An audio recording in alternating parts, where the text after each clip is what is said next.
And we are live. What's up, ladies and gentlemen? Canadian Guy here, and we are back with some more CTR Nitro Fueled Adventure Mode. We finished the main story before.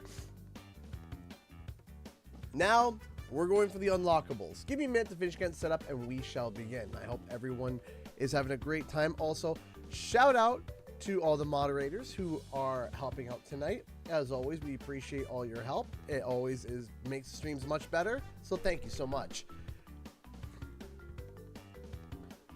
How you guys doing today? So, quick announcement. Oh gosh, my nose is just now choosing to act up.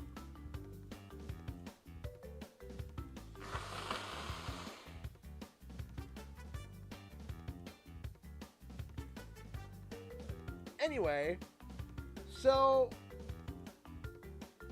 real quick announcement as well. I will not be streaming tomorrow.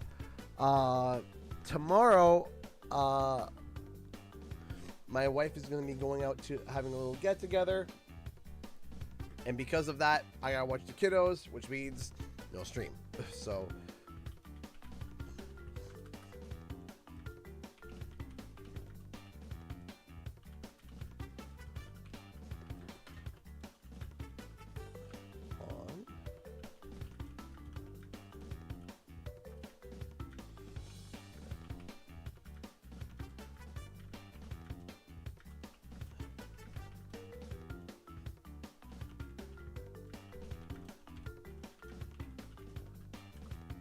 Almost ready. Why not stream with the kids? You're funny. Mostly because also it's their bedtime, right? So we would have to literally have them up, not just that, way past their bedtime.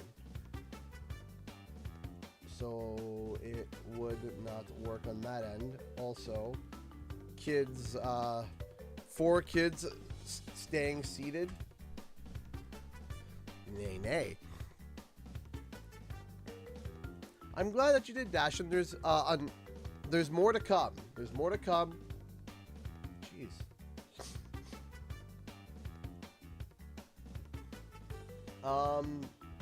There's more to come. But from what was been posted so far, I hope you guys have been liking it.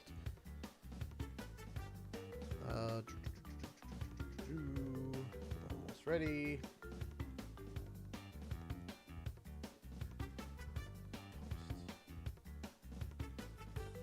All right. So I think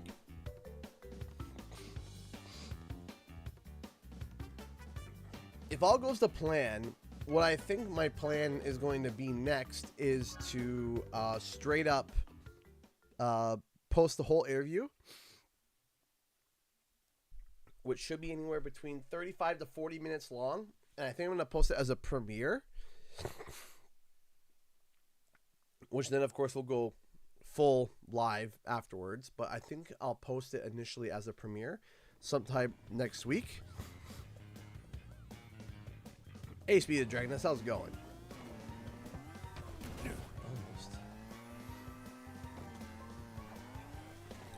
Almost. Sorry. Sinuses have been squirrely with me today. I forget how to grab that. I did it before. I said my... Hi, Aaron Streaks, how's it going? How's everyone doing tonight?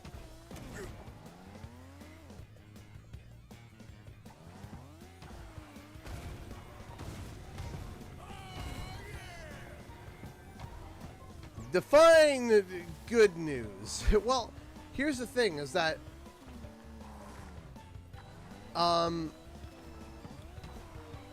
Thomas Wilson, as he stated at the start of the interview, he's no longer at Beanox. Right? He doesn't work at Beanox anymore. So what I'm wondering is, what news are you hoping to hear? Because if it's about like, oh yeah, they got something new coming when he's not there anymore, right? It's kind of hard to, you know, extract news from somebody who doesn't work there anymore, who hasn't worked there since 2021. It's now 2025. It's been 4 years since he's worked there, right? So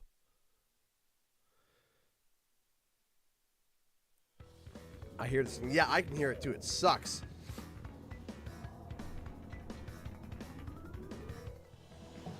You're going to hear. So overall, oh shoot, I already missed a crate. Well, I'm just going to restart this one. Overall, having positive answers.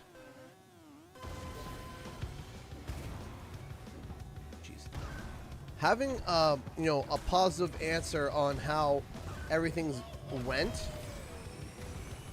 I've been reading people's comments. Some people have been very like positive about finding out finally like what's been going on. Man, I'm missing every crate. While others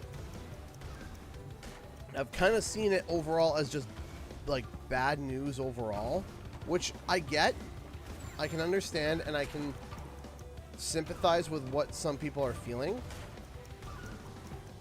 Because yeah, it does, some of the things is a little bit disappointing, right? But one of the things that, you know, I'm really happy about is us finding out, okay, you know, how did the Grand Prix, like, how were they set up? Was it something that Beanox was like, oh yeah, I know, we're done? It was like, no, they wanted to keep going. They wanted to keep doing, they wanted to keep it going. They didn't want to stop. And to me, that's something that's really positive in the sense that it wasn't, oh yeah, we don't want to do this anymore. It was, no, they had a passion for it, right? And there's a few more things that we talk about in that interview, which will be dropped in the full-length interview.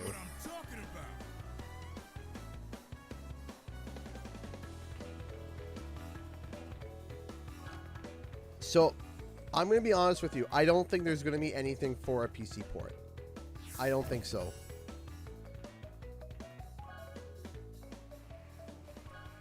I don't think there's any plans for it. Now, do I hope I'm wrong? Absolutely, I hope I'm wrong. Do I think that it's possible that another company could pick it up? Sure. But it would seem in terms of Beanox doing it, the answer is no, I think.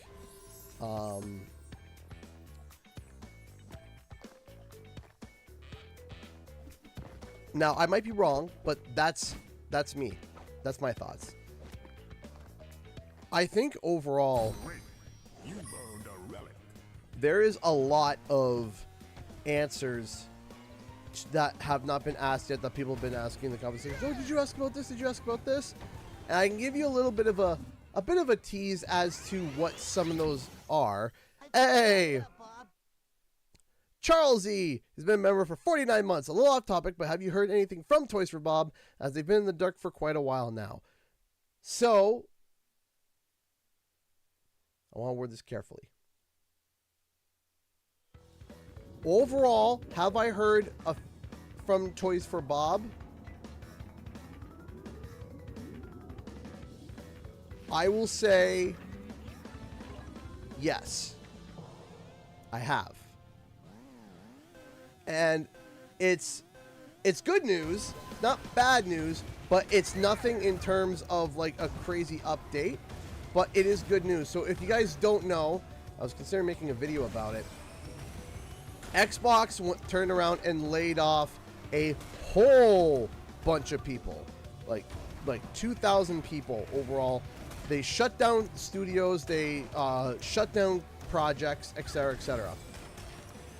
And because of that, I was worried about Toys for Bob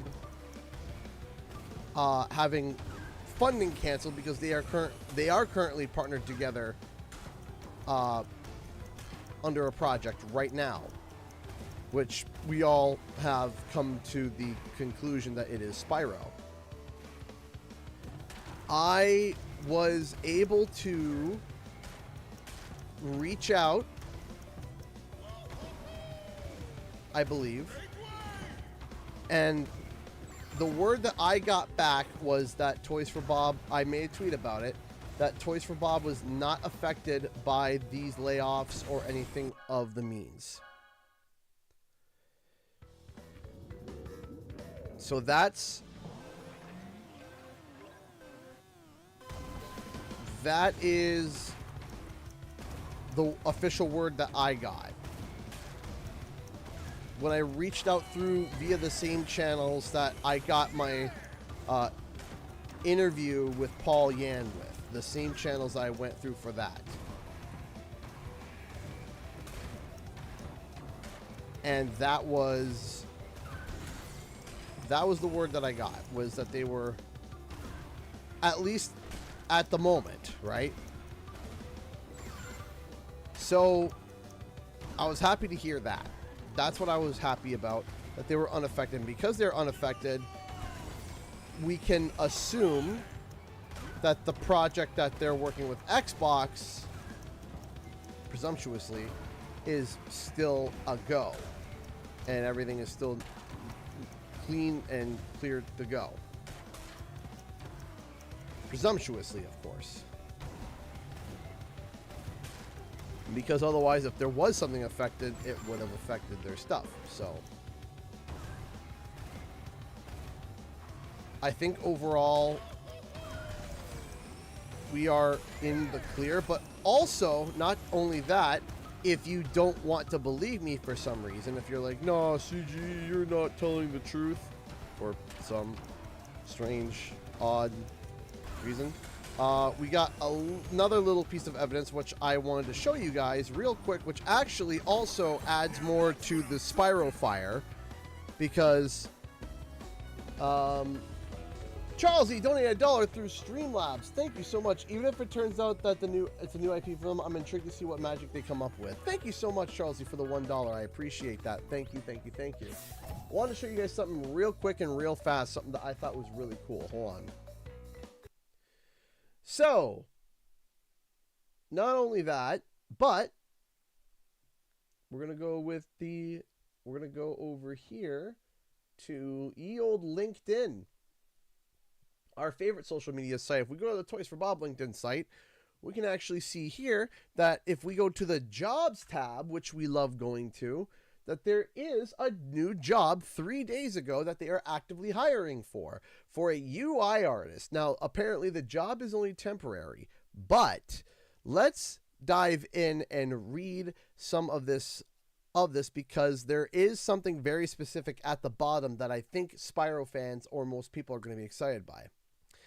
So about the job, if you sit down, you read, Toys for Bob is looking for an Unreal UI artist who can take full ownership of our game's UI all the way to ship. This is a temporary position and will report to our lead tools engineer. The role combines visual design, UI animation / VFX and technical implementation in Unreal Engine 5 using UMG and blueprints. You will collaborate closely with designers, artists, and engineers to create responsive player interfaces.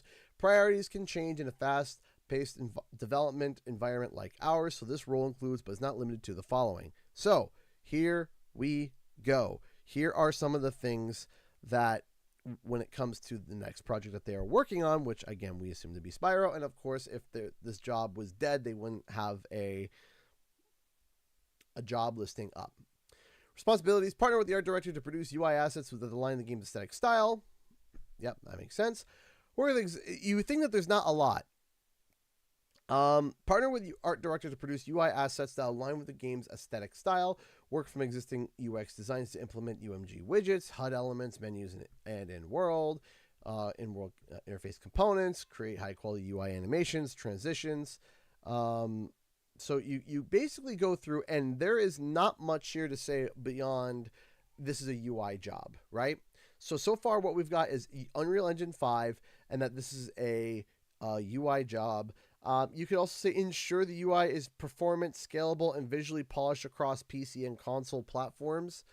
That's kind of weak. It's kind of broad that you could say, oh, could be coming to PC, and sure.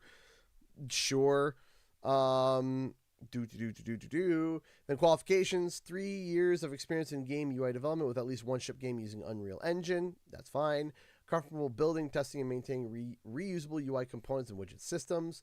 Experience creating and integrating UI-specific visual effects and animations for blah, blah, blah, blah, blah, blah, blah, blah, blah, blah, blah.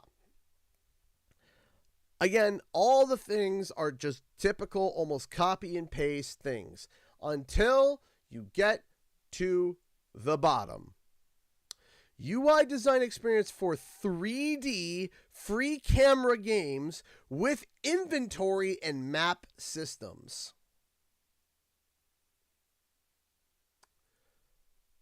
That is the biggest hint to me, right? Because, again, for those who are wondering, obviously lines up with Spyro, lines up with all this stuff, but not just that, the free camera, which yes, we know, with inventory and map systems. Now we know that Spyro had a map before, but it was a very just basic map. And this makes me feel like that it's going to be a little bit more. But not just that, the fact of an inventory system. And I'm wondering if that's going to go beyond just, grab this and do this. That it's actually, I think overall, it is a good sign, a very good sign. But that it introduces the idea of, okay, inventory systems, map systems, and it throws it back to, once again, the RPG elements that we mentioned before. So I'm wondering if you gave Spyro maps and inventory sound like RPG more, doesn't it? Yes, it does. Hence why there is a video that I made where it was like Spyro 4 is an RPG, and there are going to be seemingly RPG elements added. You found a relic. They did have a basic inventory, but do you think that somebody who has knowledge in those, like a deep knowledge in those things, would be required, or you could just make a basic inventory? It makes me feel like as if there is something more, there's a lot more to it than just that. Charles, you donated $2 super chat. Inventory system Screaming Heroes Tale remake. I don't think it's going to be a remake, but I do wonder if there is going to be, again, thank you for the $2. Or £2. I do think that there are going to be some extracted elements from other things. I think they are going for something bold. I think they are trying to go for something big. I don't think they're trying to go for something small. I think Toys for Bob is trying to... They are genuinely trying to do something different with Spyro while not going off the beaten path. I think that they want to try and elevate the whole franchise. I think that is the question.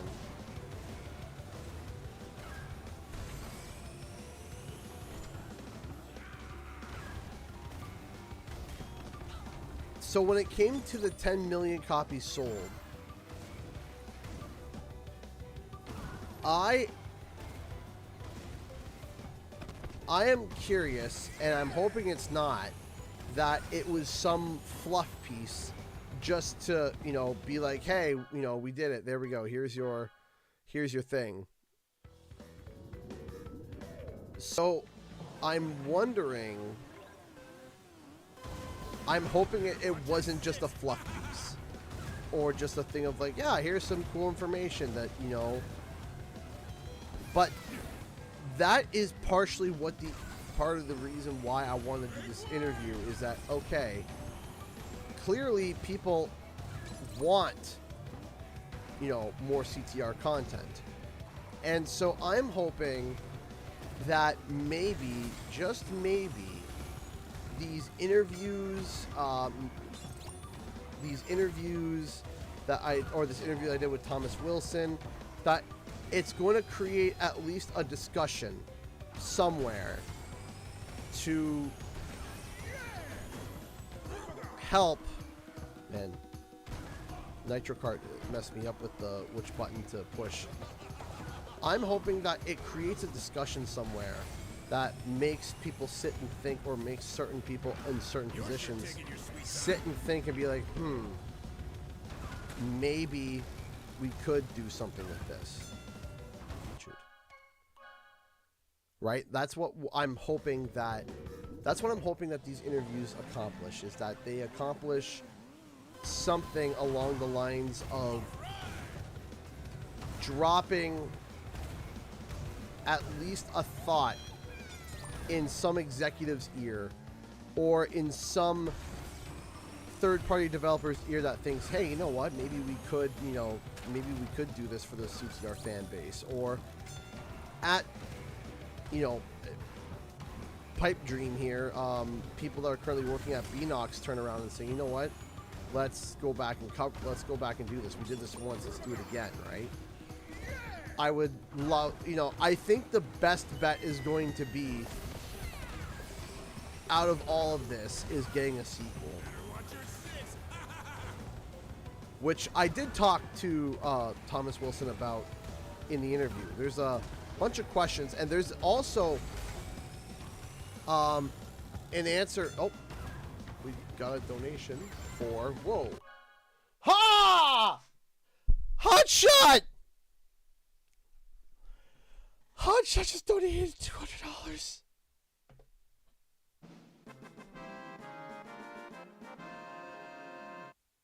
That's 2 victory noises. Yes, hi, hello, hi, Hotshot, hi, ha, hi, how you doing? Ha, ha, ha, ha, jeez, hello, hi, thank you.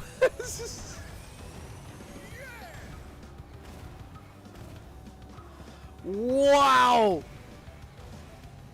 That puts the bar at $601. Thank you, thank you, thank you. Oh my gosh. Now that's what I'm talking about. Hot shots fire. He's firing hot shots. Jeez. Louise. You're paying those bills this month whether you like it or not. I like it. Trust me. There's no not. There's no not to this.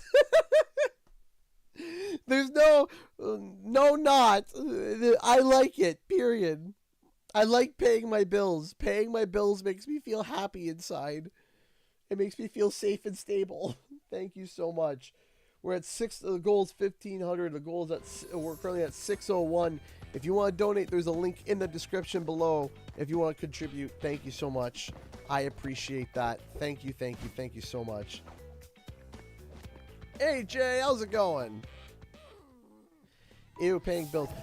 I don't like getting rid of, I don't like handing the money out, but I like feeling safe. Like okay, the money is there to pay the bills. That makes me feel very happy inside to know, like, hey, everything is good. Did I get the platinum on this one? No, I didn't. I also didn't get on Mystery Caves either. Okay.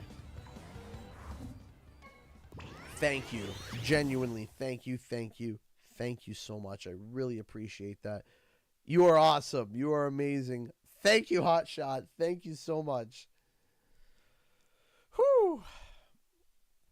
All right, where was I? Oh, yeah. So, there is something I want to give a shout out to if you guys want to take a look.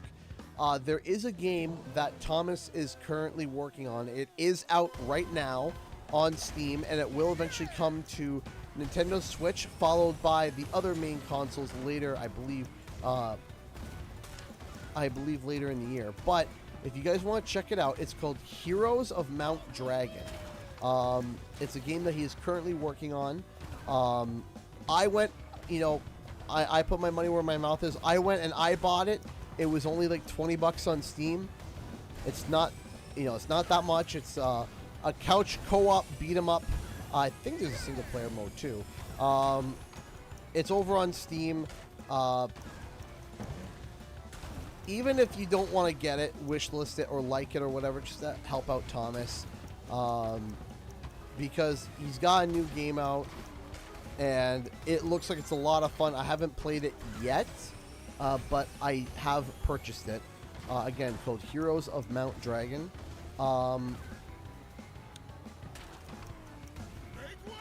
There is a very big reason as to why I also am supporting it, which I'm not going to say until the full interview is out. There is a very specific reason, and I think it's an important reason, and I think it's a noble reason as well. So I am going to give a little, not a spoiler, but I'm not going to say what. There is, the end of the interview is not, depending on who you are, the end of the interview may have people shed a tear or two. It was something that I didn't expect. Came out of left field. And after the interview was done, I just sat there at my desk for like a few minutes, just sat there thinking. So it was not what I expected. Can I plug the game Steam page? Oh, absolutely you can. Yes, Caroline, you can.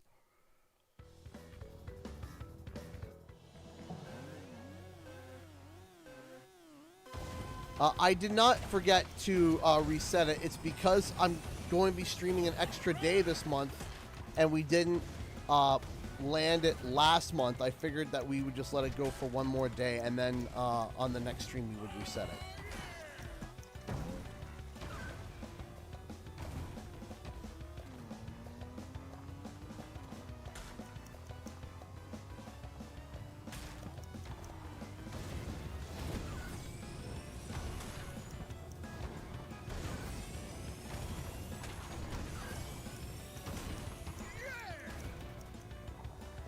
But yeah, it's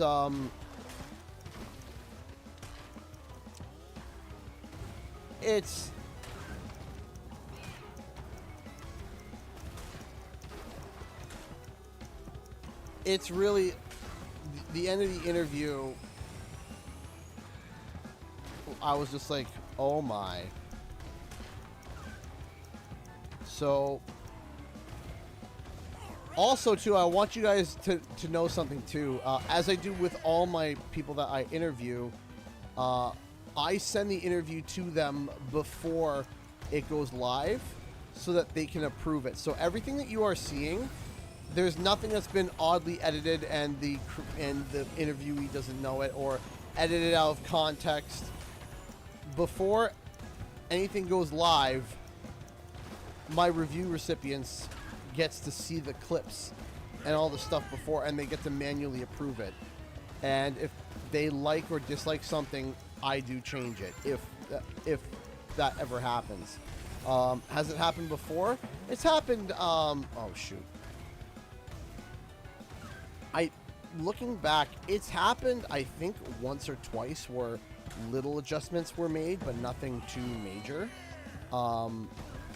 But we make sure that the interviewees, they don't feel like, you know, they got something edited out of context or, you know, something wasn't said right or whatever. We make sure that they are happy with every question asked. We make sure that, and even before the interview too, we also ask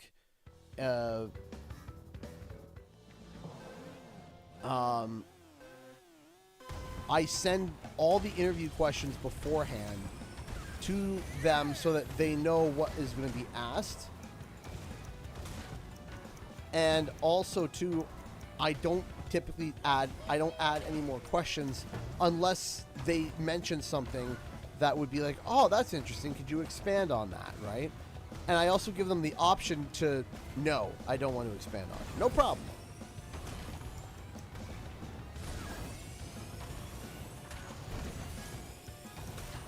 You guys don't necessarily hear it in the interview because I edit that part out. I'll edit out the part that's at me asking. Again, if you don't want to answer it, you don't have to. And if they're like, no, I don't want to answer that, I just edit out my question entirely.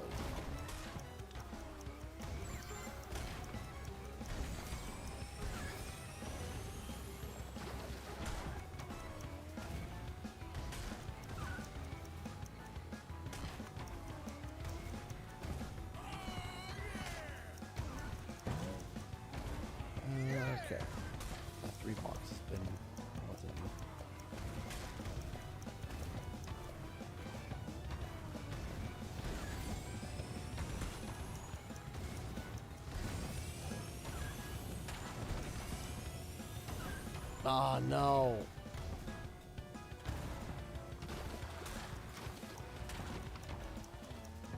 It's kind of funny because, like, when you're doing the relics like this, it's not like...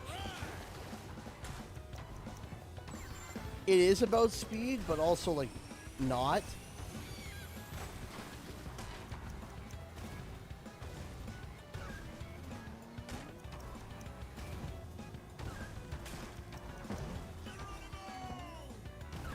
So I'm missing the one back there.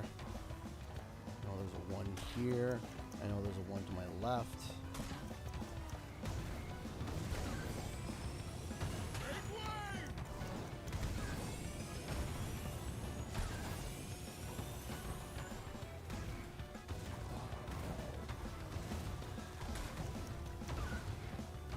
Oh, it's gonna be close, man.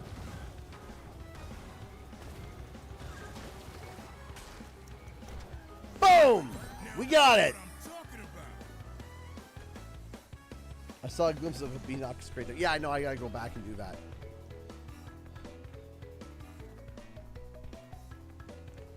Do you think that we're gonna get a new Crash game in the next few years, or is the series on another hiatus? I don't think it's going to be on another hiatus, but I think it is going to be in a state of... It's not going to be in the same state of limbo from what I'm hearing. So here's the thing. You have to realize when it comes to stuff that I hear stuff from sources that are not official, sources that are close to official, sometimes used to be official, no longer official, sources who know someone who's... So I speak to a number of people, right?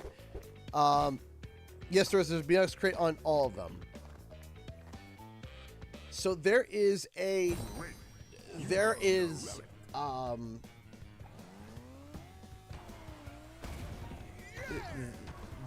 number of ways you can look at it, right? There's a number of ways that it can be looked at. And from what I'm hearing, there's a vested interest in Crash Bandicoot, but currently there isn't anybody at the moment who's officially signed, like, paper on ink to making something at the moment. Now, that's the last time I heard. Could that be different tomorrow? Yes. Could there be prototypes that are currently in the works that are being attempted to be pitched? Yes, that is entirely possible. It's entirely possible that there's some prototypes that are being pitched or talking about or talked to about for a Crash game, whether that be mobile or console or whatever. But in terms of an official paper to ink in development, I haven't heard anything as of yet. But that doesn't necessarily mean... And I got, like, roots in a lot of places, and typically we're getting to the point now where the network on the back end that we've been able to kind of develop has been able to start, like, nailing down when things go live or when things get put into live fairly early now. Hence why with Spyro, like, right when it went into development, we were able to kind of catch it, right? Just from sitting there and working on... Where's the C? C is for senior. We've been able to kind of start to really figure things out relatively sooner rather than later. And hence why, you know, with Spyro being in development, it was like, boom, as soon as it kind of went into very early development, we knew about it. Now, I might be wrong and I might be missing it, but through the same sources that I've used to be able to basically confirm that Spyro was in development, I haven't heard anything on the Crash Bandicoot end as of yet. See, it should be over the fire pit, over the triple jump. Is that where it is?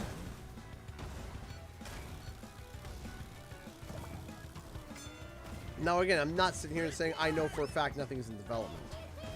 I'm not saying that either. But what I am saying is that from my personal sources, I have not heard anything being in development as of yet. I just saw it. Okay, we're gonna restart it. Now I know where it is.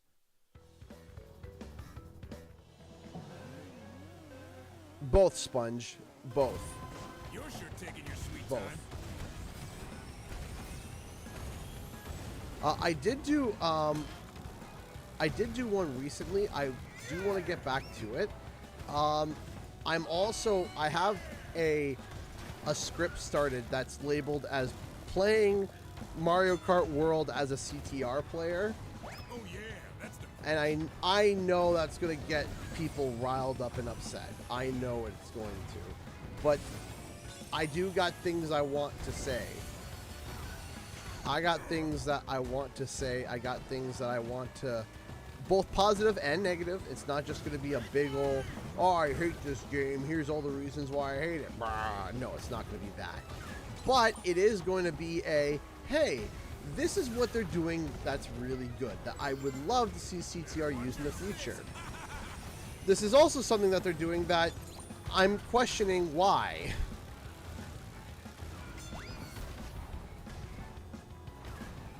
And it's no secret that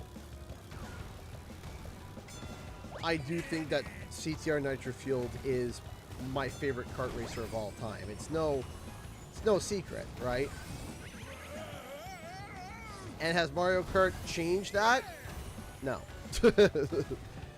Mario Kart, CTR is still, in my opinion, the best kart racer that I've ever played. Hence why, even 5-6 years later, I'm still playing it.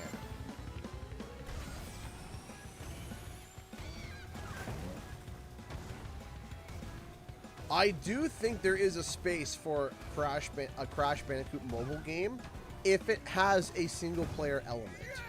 I think that's going to be the big thing, is that Crash fans need a single player element. I think that if Rumble had a simple single player campaign and like missions, like challenge missions for a single player campaign, I think that Rumble would have done a lot better. I think Rumble would have done a lot better if there was some sort of, even if it was just like a 12-hour campaign or an 8-hour campaign or something. Now that's what I'm talking about.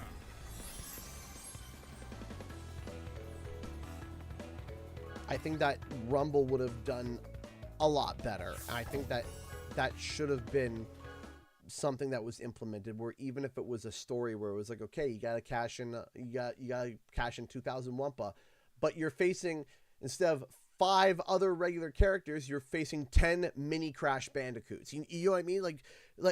It's like spins and riffs on the game mode and slated as a story, where it's like, okay, round 1 you gotta face all blockers, and there's a story element to that, and then round 2, okay, you gotta fight oh,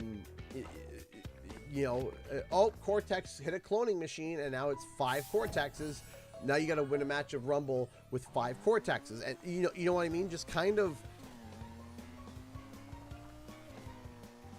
introducing a means so that even if people are like, I'm not the biggest like online player, they can sit down and they can play single player matches, and then with each new update, they would add a new like chapter, right? A new chapter of challenges.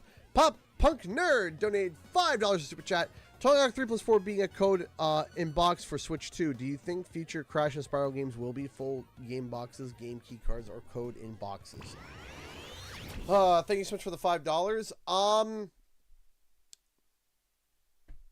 I don't know. I'm leaning towards probably, which sucks. Which really sucks. It really does suck. Do I want it to be? No. Is that what it's going to be? Eventually, it's eventually going to get to the point where we're going to have diskless media, period. Where it's just a box that you can buy that plays video games. And that's it. That's all it is. It's not a, it doesn't read discs. It's just a box. And do I hate that? Yes, I do. Very much so. But do I know that that is eventually what's going to happen? Yes.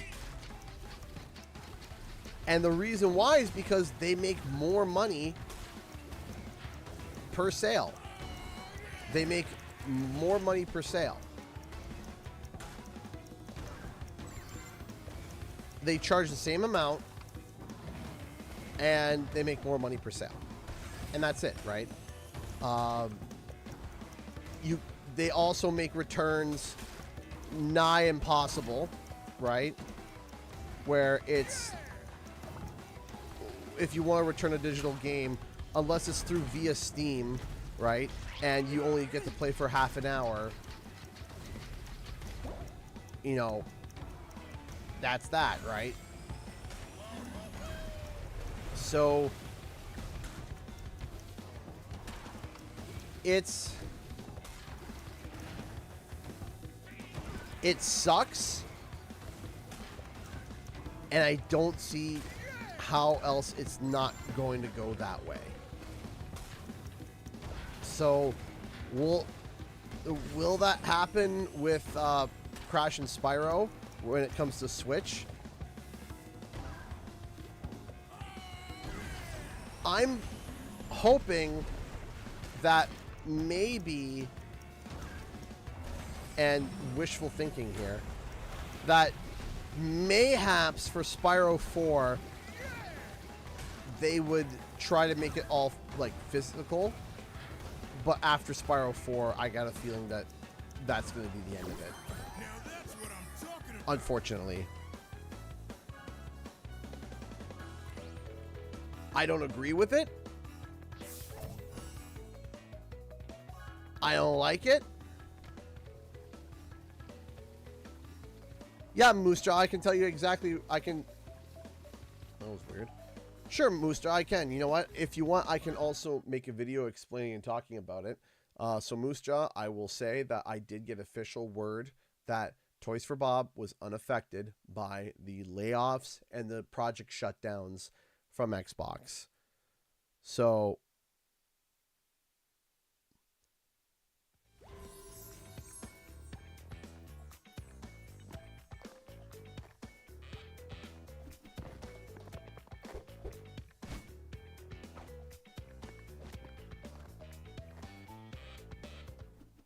that is something that I just want you to know, that it's, do not worry. As of when I spoke to them, the information I got yesterday, Toys for Bob is unaffected by the project shutdowns. There we go. Got it that time.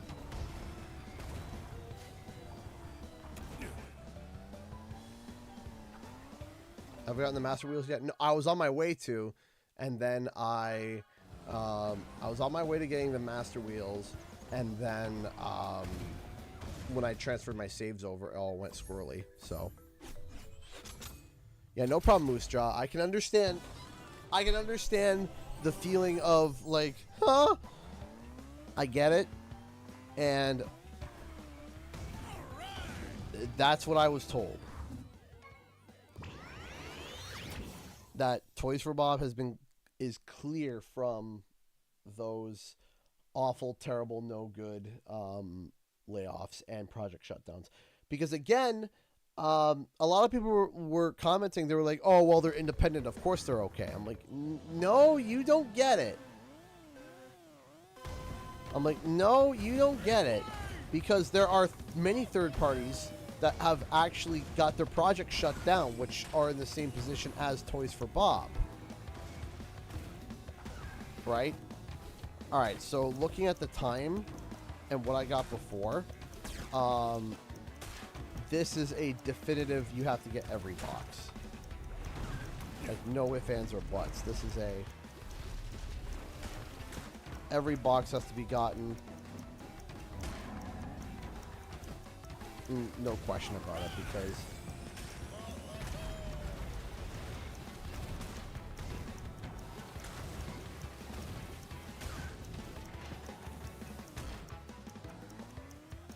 way.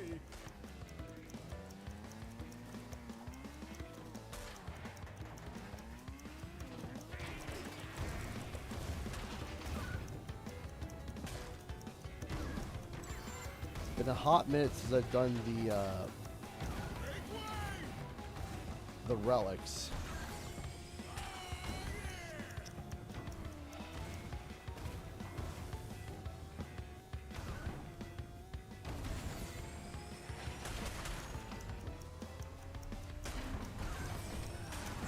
Elena donated $50 through Super Chat. Sorry, not $10. I was reading the first words there. Oh, shoot. Just remember, embrace yourself. I know the surprise coming later in the stream. Oh, Elena. Elena donated $50. $10 from Grandma. Today's 5 and tomorrow's 5. I appreciate that. She's watching. Say hi, everyone. Reminder, check your P.O. box. Embrace yourself. I have another surprise coming later in the stream. Elena, thank you so much. You are incredibly sweet. Thank you. Thank you. Thank you so much. You are amazing. Amazing, kind, sweet. What other descriptors are there? Thank you so much, Elena. Thank you, thank you, thank you. And yes, I will be checking my P.O. box. I'm trying to. I haven't been leaving the house. It's been a struggle.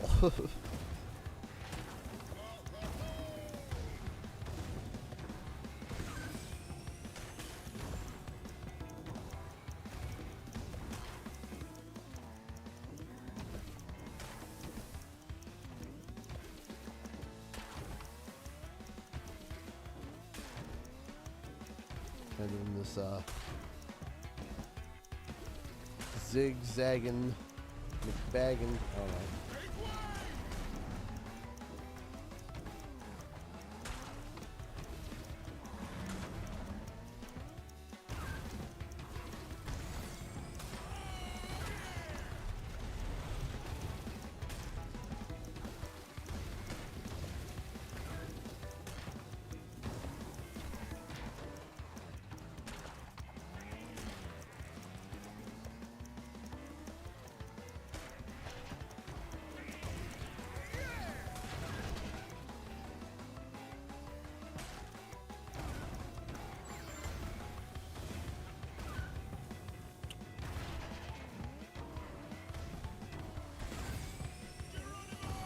Yeah, it's a restart.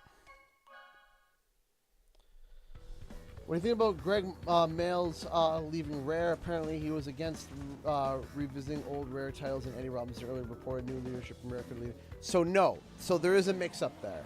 So it wasn't Greg. It was Duncan. So the previous studio head, Duncan, before he got sent up to manage Xbox Game Studios, was the one who was against Rare revisiting their stuff. That was the person that a lot of people took issue with what he said. A lot of people, including myself, was never a fan of his thought process behind older games. Was never a fan. His thoughts and stuff were very much like it wasn't really a secret. And I know some people were like, oh, he means this or he means that, and it's kind of like it's pretty blatant what he's saying. Like it sounds pretty blatant, like, you know, maybe I'm misunderstanding, but to me it sounded pretty blatant that he was not interested in really ever going back to any of the old Rare titles. That, you know, in terms of like even a nostalgic throwback, like even going as even going as far as doing kind of like like I said, like, you know, a jab in the ribs of fans with the, what's it called, the Sea of Thieves trailer, where he was just like, and some of you were asking for a new banjo, and they added, you know, the banjo instrument.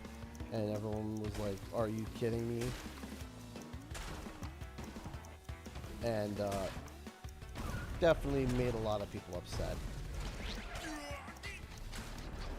A lot of people might look back and try to say otherwise, like, no, it didn't make people upset. No, it did. I was there when it was announced. It made people upset.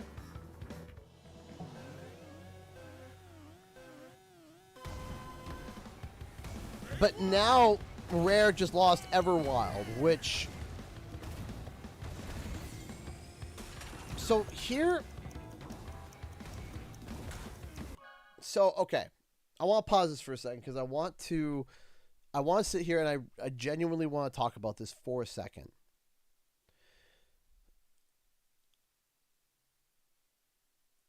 And I'm trying to find my words to say this correctly. I don't want to point the finger at the developers.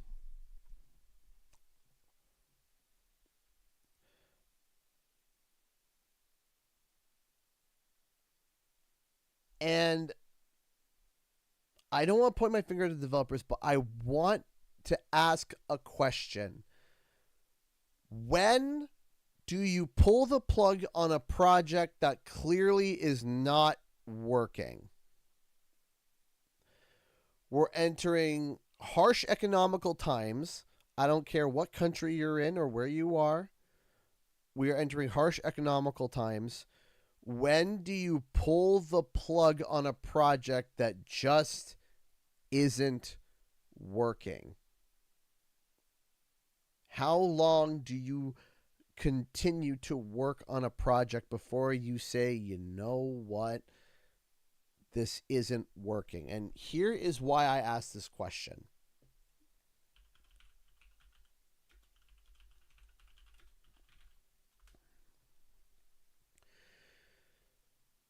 Everwild, according to Wikipedia here,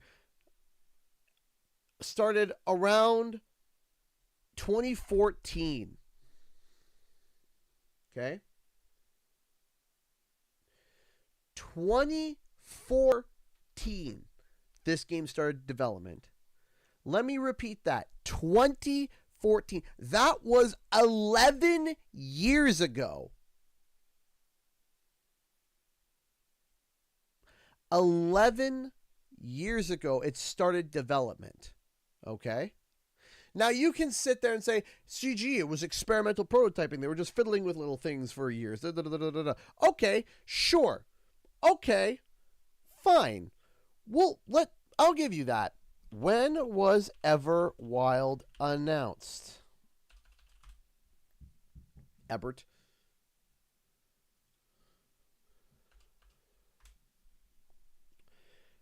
They first revealed Everwild in 2019 publicly. That is 6 years ago, is when they turned around and said, hey,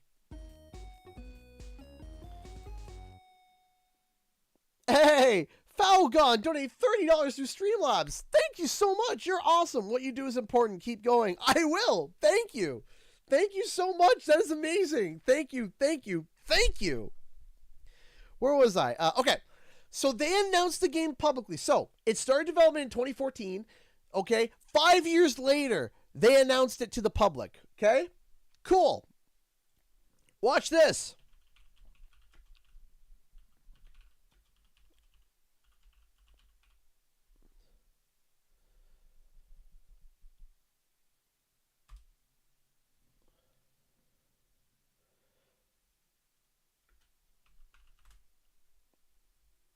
Thank you so much, Elena, for being a member for 33 months. I appreciate that. Thank you. Rare went dark on Everwild the following years, and the game was reportedly rebooted in 2021.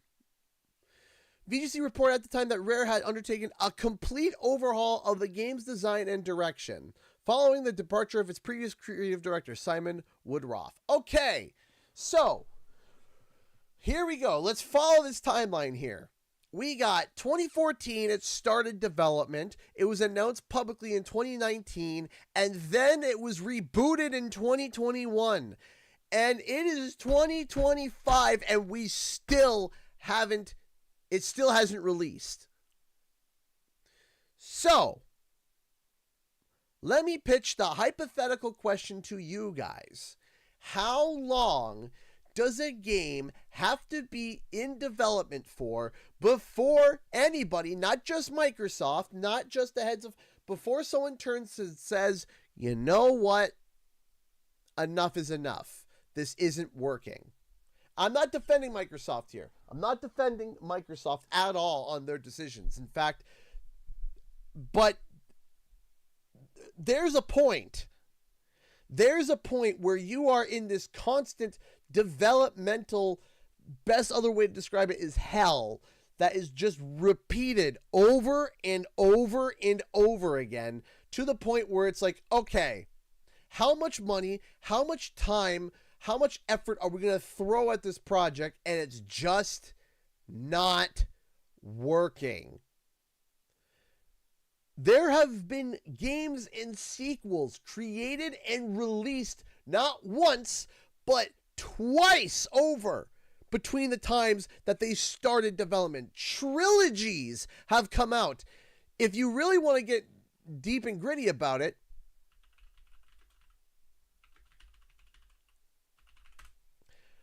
Spider-Man on the PS4 was revealed in 2016. Okay? It then released. Spider-Man Miles Morales was revealed in 2020. And then Spider-Man 2 was released in 2023. Spider-Man PS4, Spider-Man Miles Morales, and Spider-Man 2 all released in between the development of this game. 3 titles. 3. Now, you can sit there, oh, Miles Morales is really small. Okay, 2.5. 2.5, we'll say. AAA, award-winning, critically loved, critically adored, still critically played games were released by the same company, not like, bouncing between, by the same company between 2016 and 2023. So that's what, 7 years? 7 years, if I'm doing my math right? 2016, 6 or 7 years. I just, whatever. Point is, 7 years. 7 years. They were able to release 3 games. Okay? And Everwild was announced. Do you see the problem? So 11 years you spend on a game. 11 years. And it's still not done. Now, if you want to look at this at a business perspective, okay? How much money would you have to make on Everwild? How many copies? How many sales? How many things would you have to sell for you to break even on 11 years of salary on a company?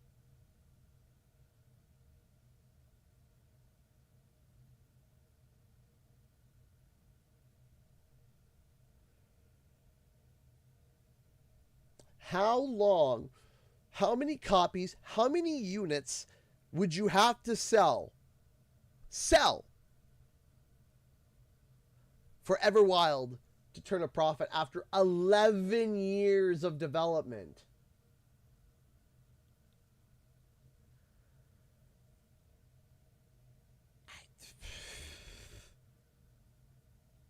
You know what? Let's do a quick rough math. I'm sorry that we're on this, but it's bothering me.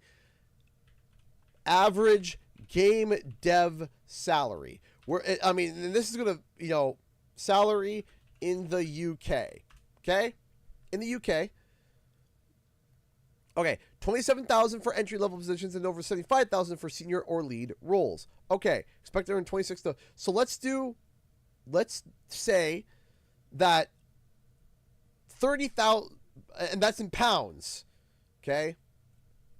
Pounds to dollars. Okay? We're doing this because here is my thought process. Let's say on average 30,000 pounds. Okay, even though we know that people are getting paid way more than that, but let's say the average across all positions, 30,000 pounds.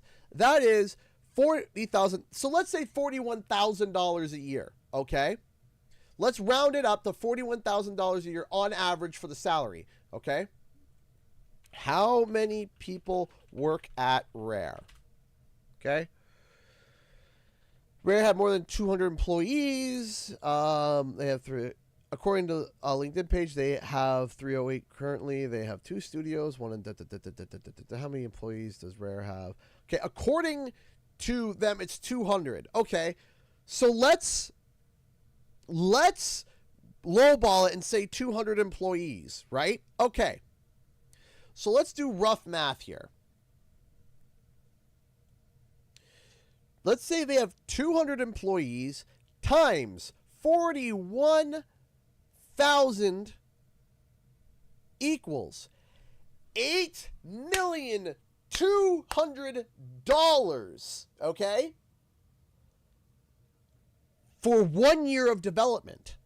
1 year of development, okay?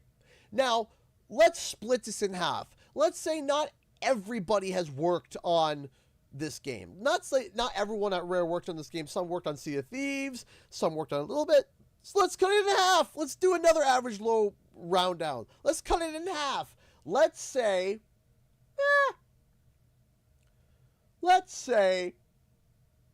6 years. $49 million. $49 million. My camera. I'm so mad I'm moving my camera. Okay.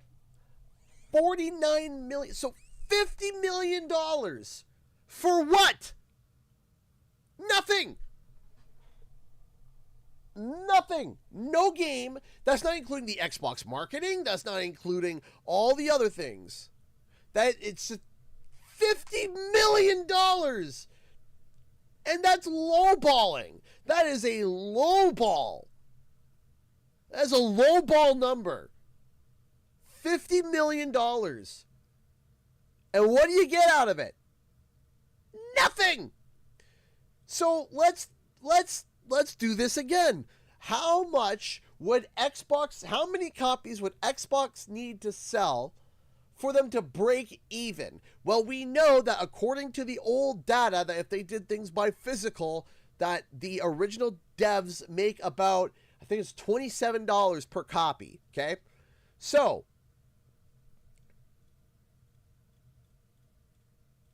$50 million if they sold these physically. That's not the same digitally, but physically. So we'll round it up to, let's say, $45 per copy they make, okay? They would have to sell over what? Is that over 1 million copies for $45? That's actually not bad. But here's the other issue. It's not going to hit 1 million copies sold because Game Pass. It's free Game Pass day 1. It doesn't make sense. It doesn't make sense. For 11 years and the project still isn't going. In fact, you know what? I'm going to do this again. Hold on. I'm going to do this again. How much money was used in Everwild? I'm curious. Not publicly available. I was hoping that there was some sort of stat that came out. The math ain't mathin'. It doesn't make sense. And the game is still not done. So my question is, indiscriminately, when do you cancel a game that's been in development for way too long?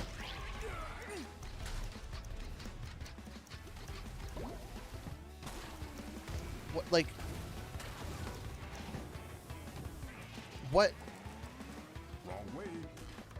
How long?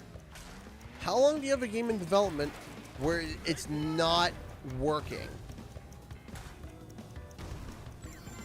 Because if it takes 11 years to develop a game, something is not working.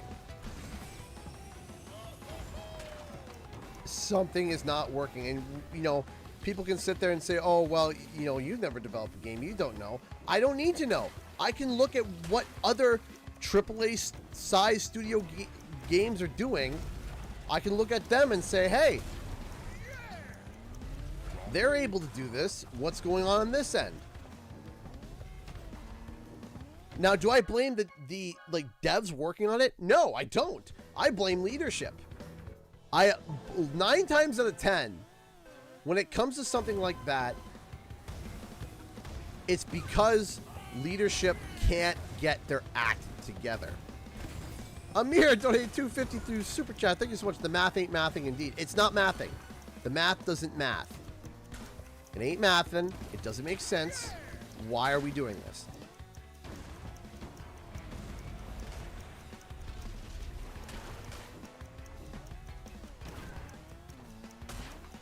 The whole point is that it's not making sense. It isn't adding up.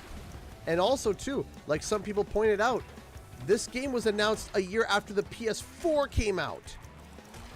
Of the last generation. We are about to move on to the next generation. We're getting ready for it. The Switch 2 has come out, and they're already talking about the PS6, which, by golly, it kind of blows my mind that they're already talking about the PS6. And by golly, my PS5 is still solid. Gotta restart this one. I still love my, like, I love my PS5. My PS5, like, people are like, oh, it's underpowered. I don't know what they're talking about. My PS5 has, some people say, oh, they have technical issues. Personally, mine has not had technical issues. I've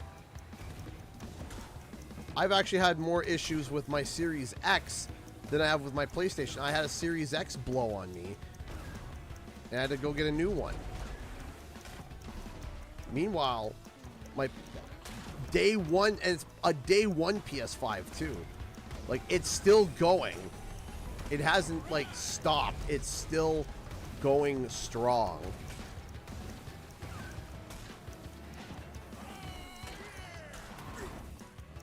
Wrong way. Yeah, it took some people to now to get the PS5. Yeah, them already talking about the PS5. I'm like, geez Louise, what are we doing here? We're already talking about the PS6. I went the wrong way.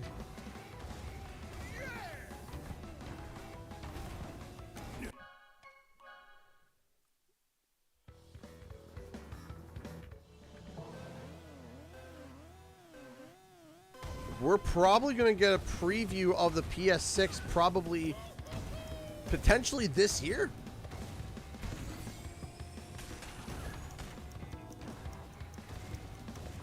Even some reports suggesting that it could even be released next year.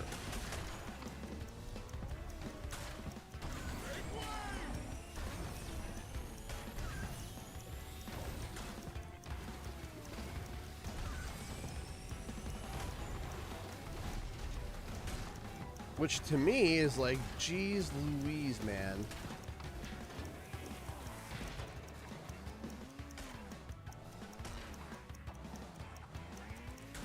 Day one is still going strong. Yeah, so is mine.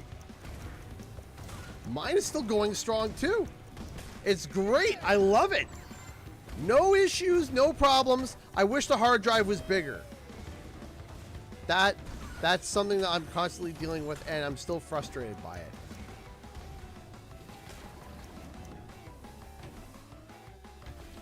But nonetheless, oh, this is not going to be a good run.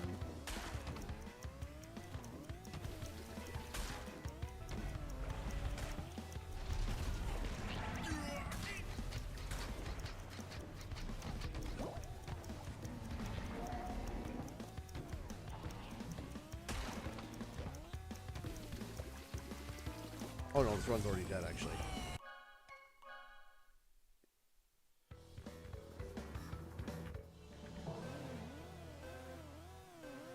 Yeah, I know you can buy additional storage, but I don't want to. I wish that the game, I don't want things dangling off of it.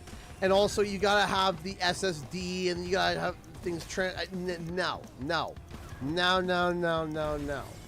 No, I don't want no dangly bits off of my PlayStation, which I had for a while and it was bad and it sucked.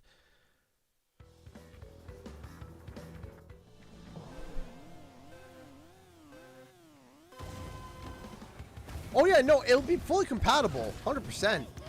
But also too, I'm curious what the next, like, what's the next thing? Because if it's just, oh, it's better performance. Okay. Like, I'll say this. The highlight of my PS5 is the DualSense controller. The DualSense controller is I like it. I like the haptic feedback. I like the controller having, like, resistances on the sticks when you go to do stuff with, like, a bow and arrow. That's all great. But if you turn on, you're like, oh, faster hard drive speeds. Okay. Wrong way. Like, you kind of were taunting that on the last generation. What's the next thing? See, Nintendo, they're able to kind of sit there and be like, hey, let's do something creative with our consoles, and they can do that. Both PlayStation's never really been crazy creative in that the sense of Nintendo's been with their consoles, right? Now sometimes Nintendo's creativity lands them a banger. Sometimes it's a giant steaming pile of poop. Or just straight up ideas that are just questionable at best.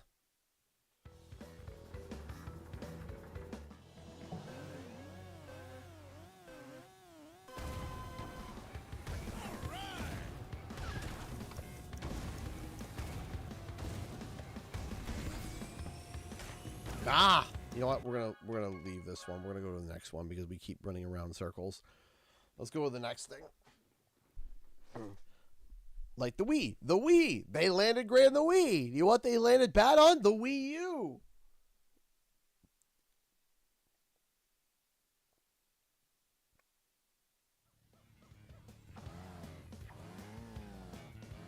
The Wii U, more like the Wii PU. It's just like, it wasn't good.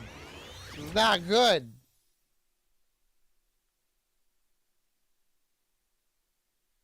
Super Speedway Engine Lab Relics are tough. They are. I did them before. I've done them before, but like, it's been a minute. It's been a minute. It's been a minute. But we're doing the CTR ones now.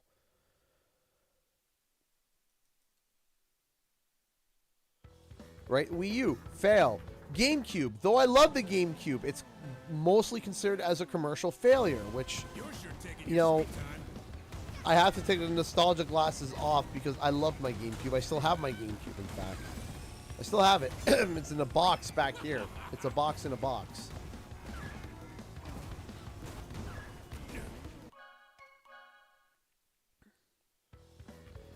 Was the Wii U Nintendo's worst console?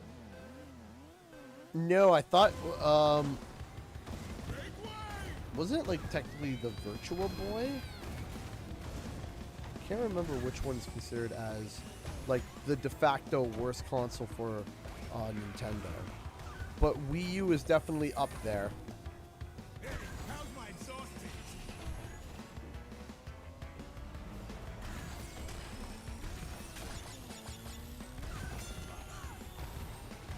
If it isn't number one, it's easily. If it's not number one, it's easily top 3.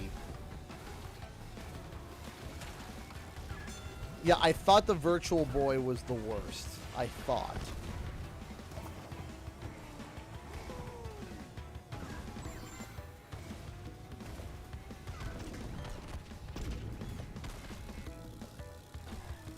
Oh no, I love my GameCube.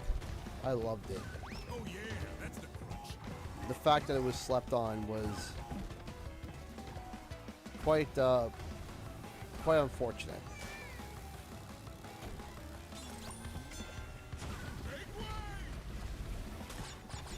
Alright, so T is... Oof. That was good. I'm juiced up too.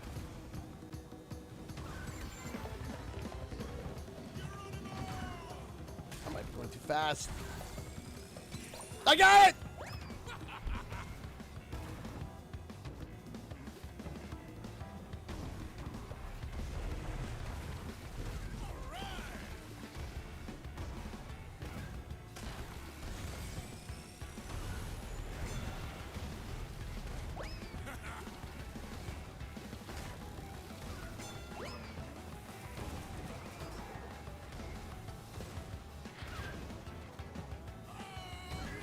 There we go. Now that's what I'm talking Sit to earth.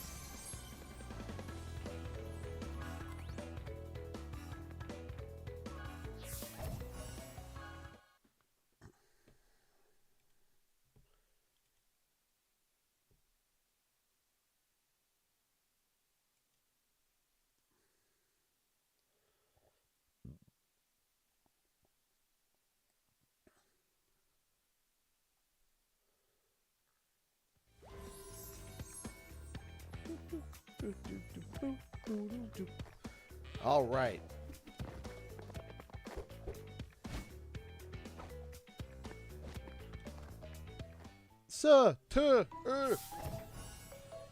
Oh gosh. All right. I'm gonna be right back. I'm gonna quickly grab myself a drink and some go pee real quick, and I'll be right back.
Sorry about that, everybody.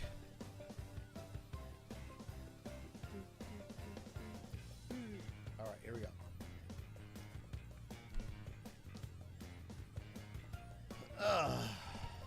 All right, here we go.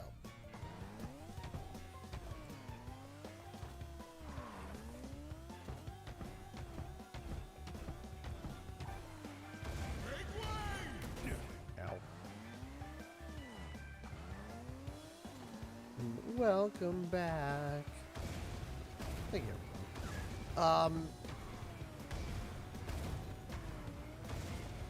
There we go.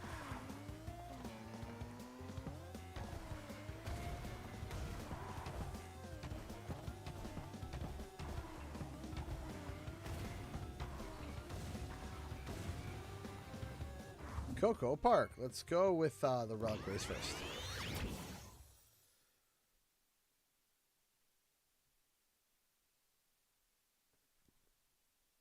Did you miss the stream? No. I just took a quick break. Had to go to the bathroom, have a quick chat, stretch my legs.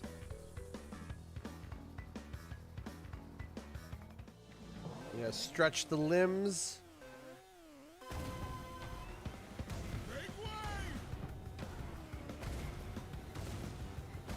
I did a lot of sitting today. I did a lot of work today at my desk, so a lot of sitting, a lot of not a lot of movement today on my end, but a lot of work. So the Thomas Wilson interview is taking a little longer than I expected to finish, but I should, keyword is should, have the entire interview up by hopefully by next week. I think by next week. Yeah, definitely by next week, because I don't think a lot of people are going to be wanting to wait 2 weeks to see the rest of that interview. So I'm pushing myself to get it done as early as possible.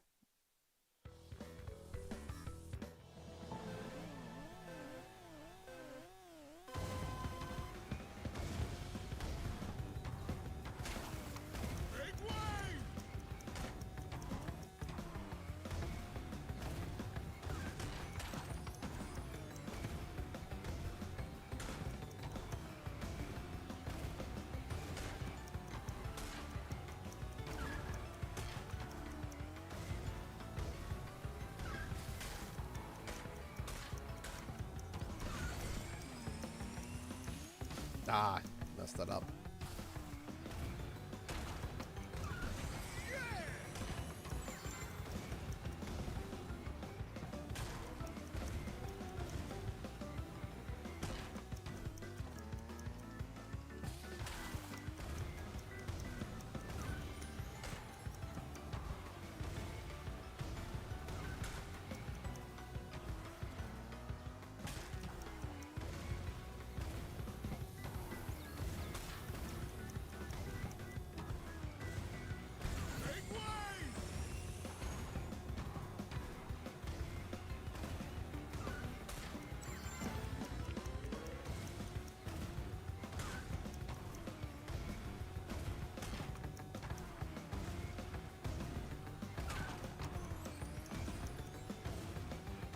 I know, I'm skipping some boxes.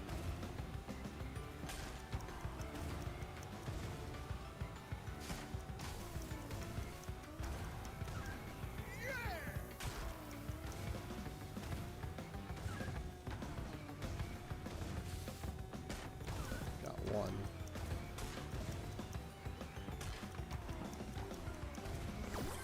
Now that's what I'm talking. Alright, so we got the gold. We didn't get the platinum. We're going to try this again. Suffering from Kart won't jump itis, I see. Kind of, yeah, a little bit. Just a little bit. So did they shut down Xbox production? No, they did not.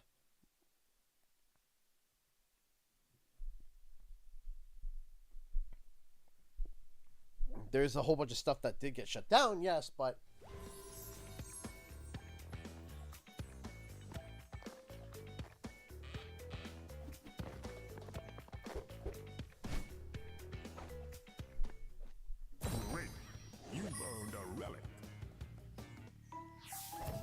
Boop, boop, boop, boop, boop, boop, boop, boop. What are I gonna buy? So, for me to face Dingledorf, do I have to get all the platinum relics, or do I just need to get the blue relics to race him again? To get the 100% in adventure mode. Is it just the blue relics just for adventure mode, or do I have to get the plats too? I think any relics will do. Okay.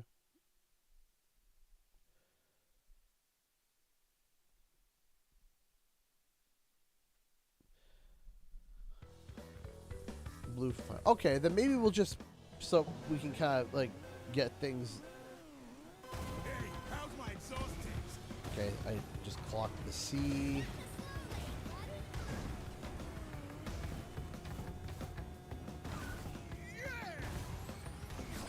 We gotta find the T. There's the T. And now we need the There's the I clocked the And, well, that's gonna be...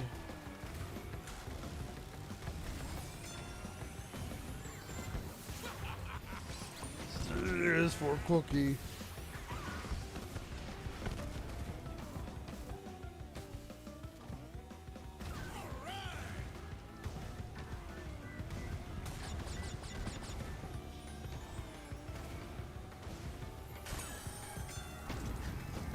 You're sure taking your sweet time.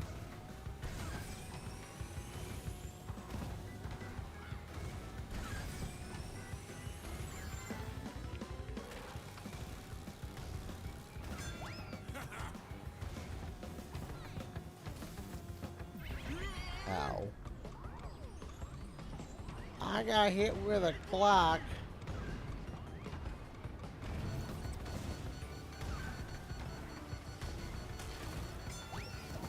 Heh.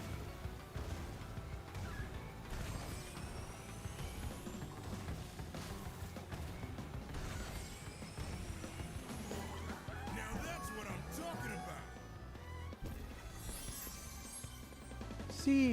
CTR, yeah. I mean, what? Sorry.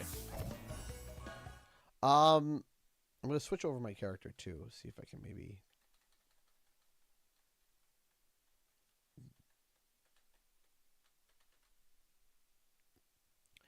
I think rewinding back to what I was talking about before. I don't know why Xbox announced the Perfect Dark when they were like pre-alpha footage. Like, don't do that. Like, don't do that. Don't be delivering us the pre-alpha, pre-alpha, alphabet serial, imaginative, interpretive painting, like, of a project, of a video game. This is the pre-alpha, a myth of a story of a fabled narrative shrouded in darkness. That's what it is. It's not the game. No. It's not that. Also, shout out to anyone who got that joke.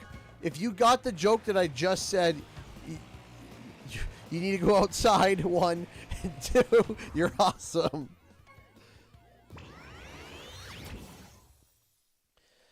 I hate when companies are just like, this is the idea of an idea, of a concept, of a theory that we're going to present to everybody. Why?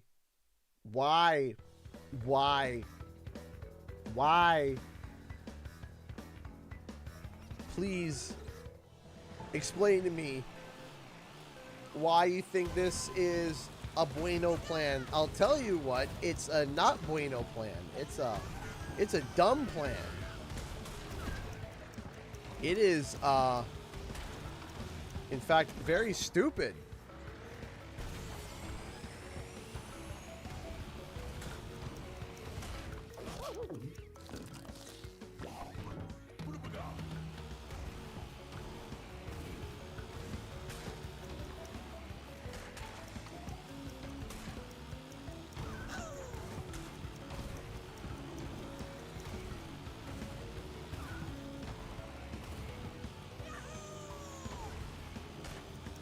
We're just getting the blue relics on this one. We're trying to just get the adventure mode complete, and then we'll go back and do platinums.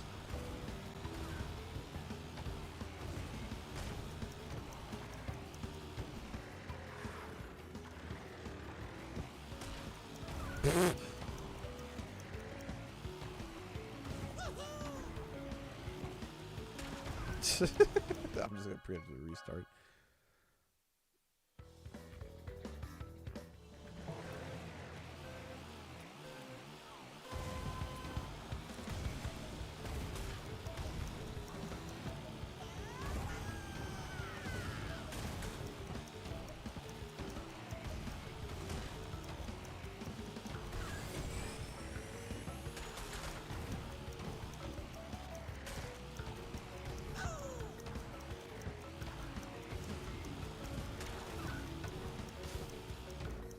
Oof. Papu's pyramid scheme. That's funny. Man. Not doing good on this one.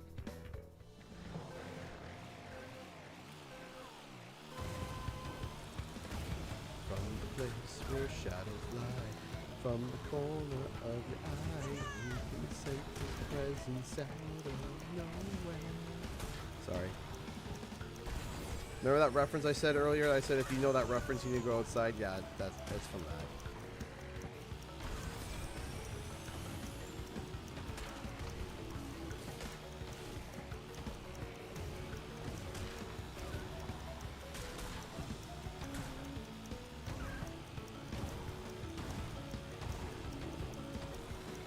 What's the matter? Feeling blue? I'm feeling blue. Bada dee baba died.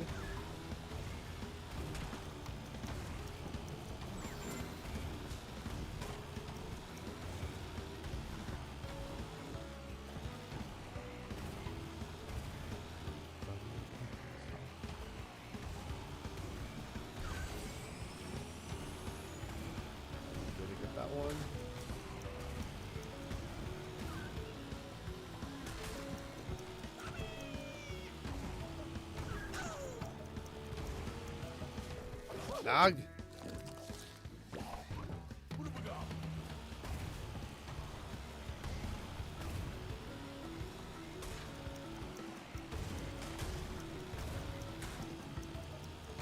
There are so many bloody boxes on this one. Jeez Louise.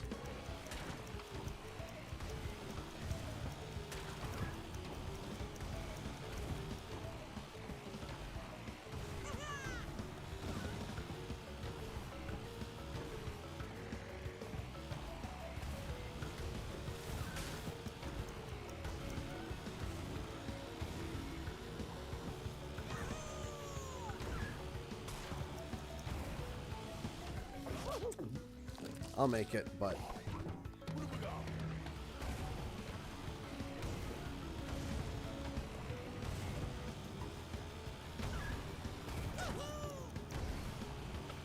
let's get gold. Oh yeah. Oh well. We got the relic.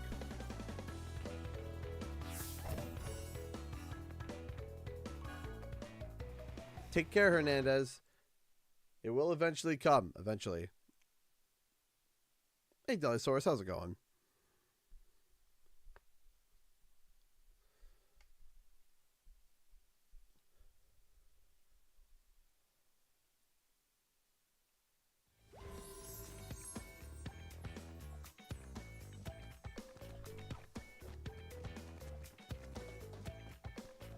I'm doing well. Asking if I could borrow your logo a few months back. It's just because I want to make my own channel intro with some help. With someone's help of mine. Why would you need my logo for that? You owned a relic.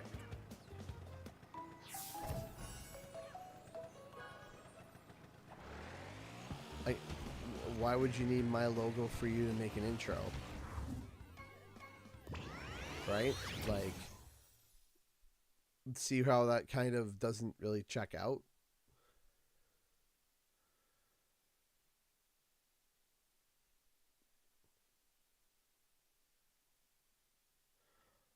Also, as a general rule, don't focus on making an intro for your channel. Focus on making content for your channel. That goes not just to you, but to anybody. If anyone's like, oh, before I make a channel, I have to make an intro. No, you don't. No, you don't. Genuinely. No, you don't.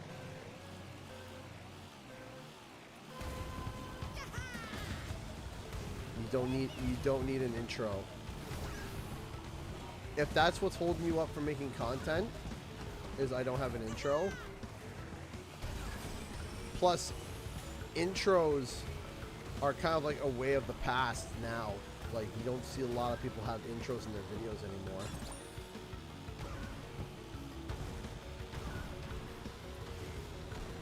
So, if you're trying to make content and you're held up by, oh, I want to make an intro for it, don't. Just straight up, just don't.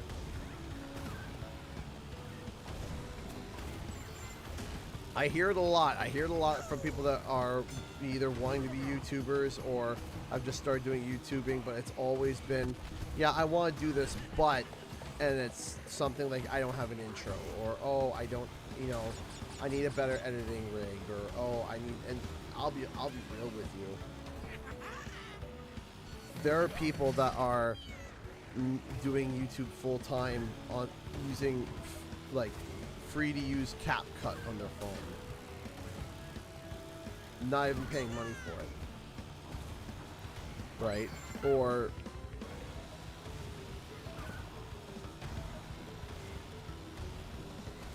you know, it's kind of like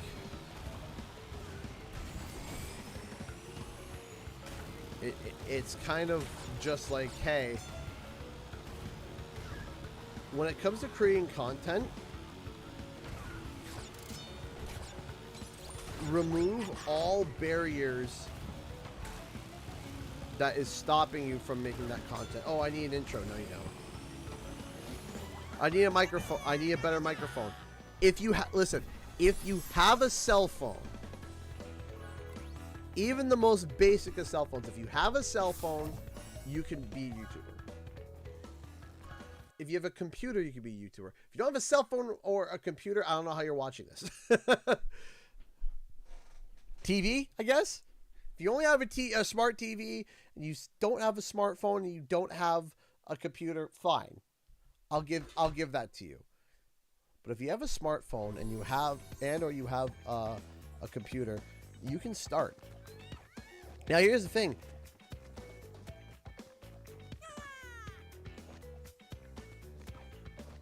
What you're gonna make is not gonna be good enough. It won't ever, like some people, it's like, oh, it's not good enough. I want it to be better. I want it to be higher quality.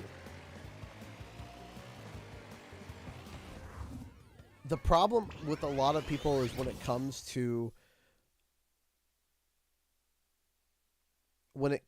making content, is that people want to sit down and they want to start making 11 out of 10 Markiplier, JonTron, game theory quality content at first. It's not going to happen. You're not going to come out of the gate knowing that. Your first videos that you make may be awful. And people are going to make fun of you for it. People made fun of me for it. But you're learning, and you learn, and you learn, and you learn, and you're like, yeah, but you know, I really like this idea. What if it flops? You know what you can do? You can try an idea, start making content, and then when your channel takes off and it does really well, you can go back and remake that old video with your new ideas. And be like, hey, you know what? This is, you know, I made this video years ago. It was lower quality, and this is the updated one. People do that all the time.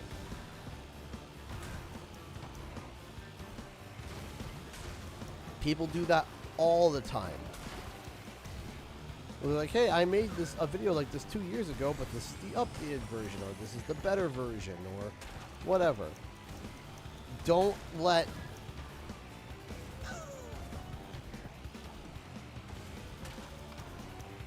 And then, of course, there are people that I know who will say that they want to make YouTube content, and they say it over and over again. They want to make YouTube content. They want to make YouTube content.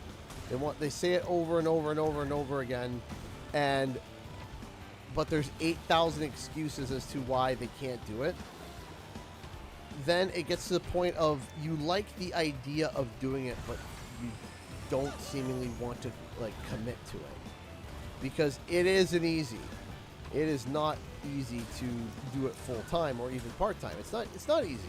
It's also nerve-wracking to put yourself out there in the world for you to basically be exposed with your thoughts and ideas to everybody and saying, hey, blah blah blah blah blah blah, I think this or I feel this, and the sheer thought of people coming on and saying you're wrong or I disagree with you. In fact, you know, especially in today's environment, I can understand that. I can understand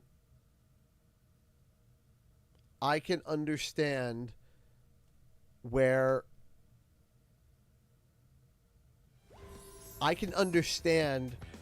people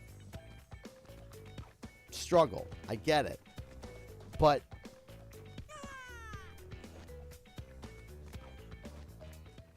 the whole point is, if it were easy, everybody would do it.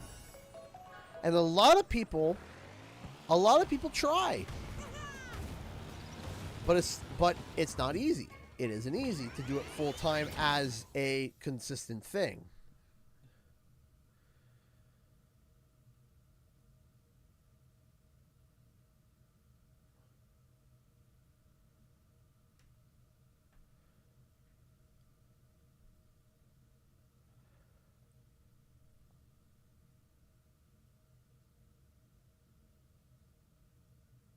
And you're going to learn, you're going to make mistakes, you're going to mess up, you're going to do things silly.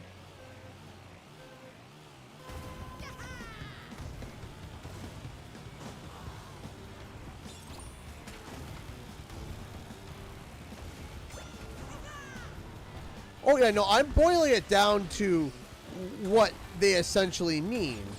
What they actually say is, the other sources, you know, sometimes some of the most unhinged things that you've ever heard of, right? But, you know, there's the T, and I see the R.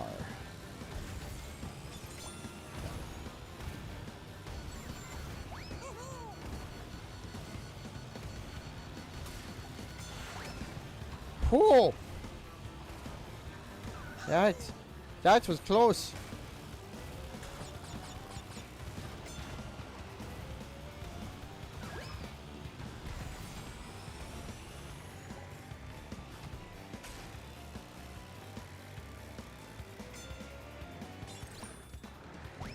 Go.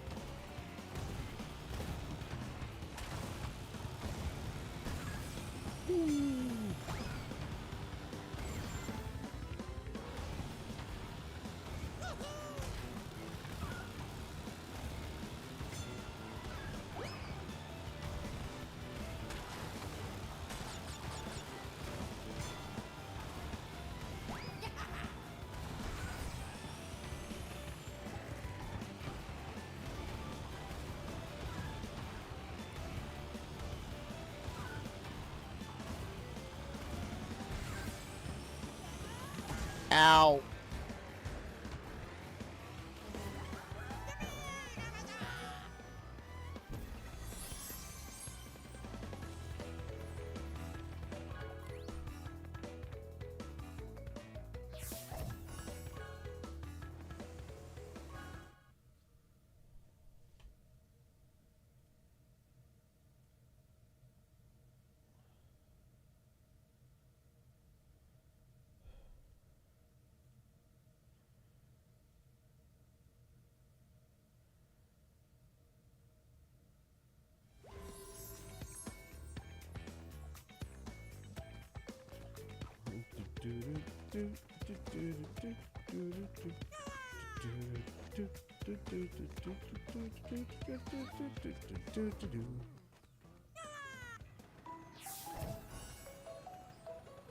Let me press the interview. So I think we're going to be, the next one's going to be the full, like just the full bore clip.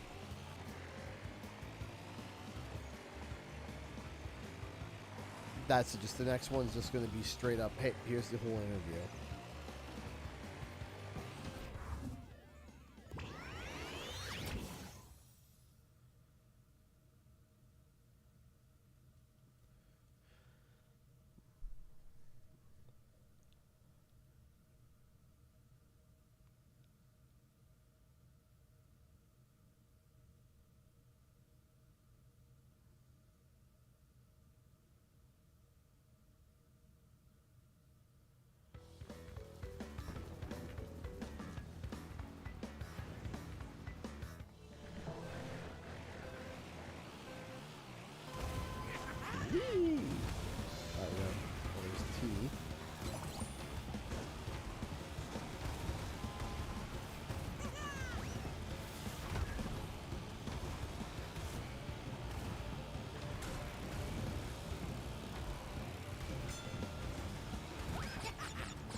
Also, there's something that I thought that... Okay, there's the R. After this, I want to show you guys something kind of funny that I didn't realize until now. And I'm kind of sitting there looking at it. I'm like, huh. I wonder if that was on purpose. I'll show you in a second.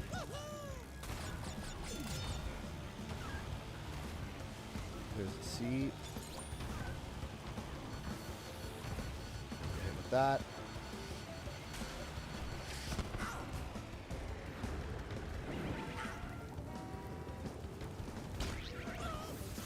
Goodness gravy. Me oh my.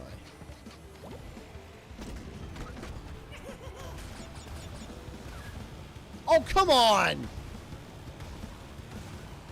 Hold on.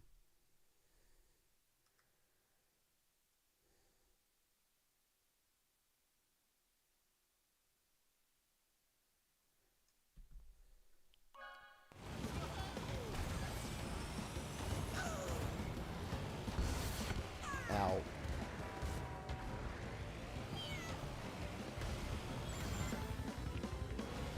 Alright, well, I need a throwable item. That's not it.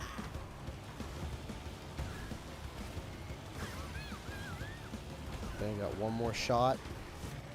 Maybe two, depending. That's good. That'll do.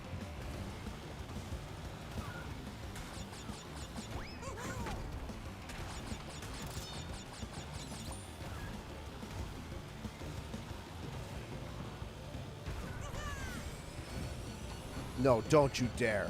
Don't you dare. Don't you dare. Don't you dare. We get it. We're good. We did it.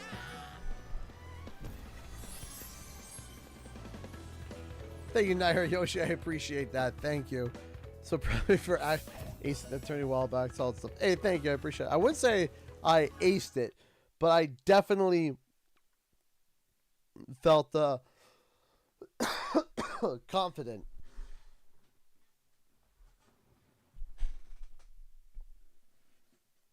Let's go.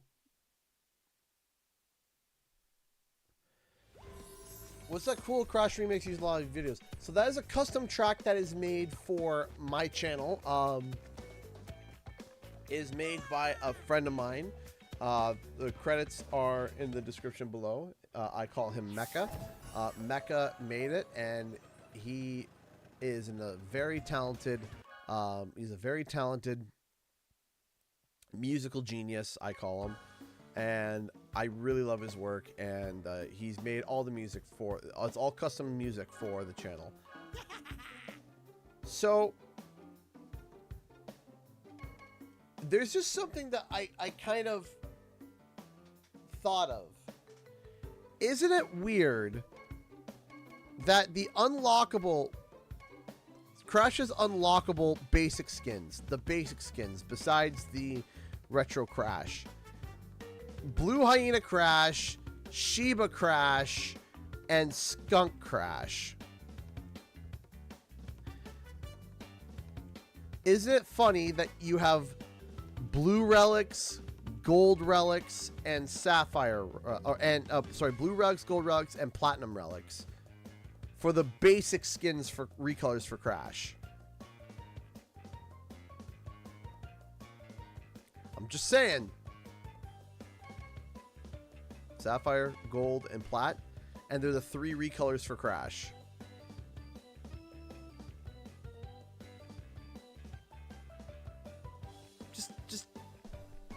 Oh, just a thought. Just a thought.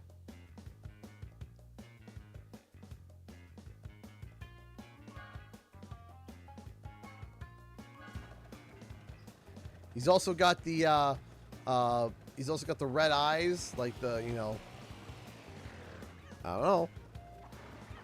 Just a thought.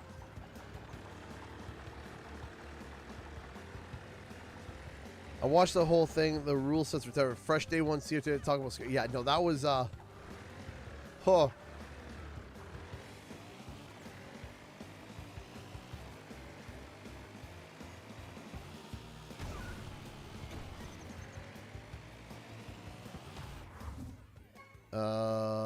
Relic race.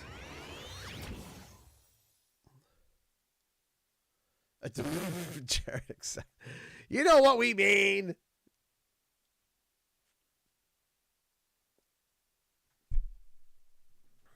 So again, as a general reminder, I will not be streaming tomorrow.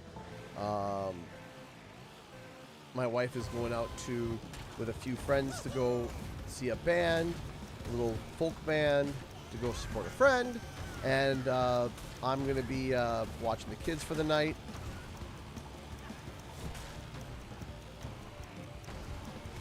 So, no streamola on my end.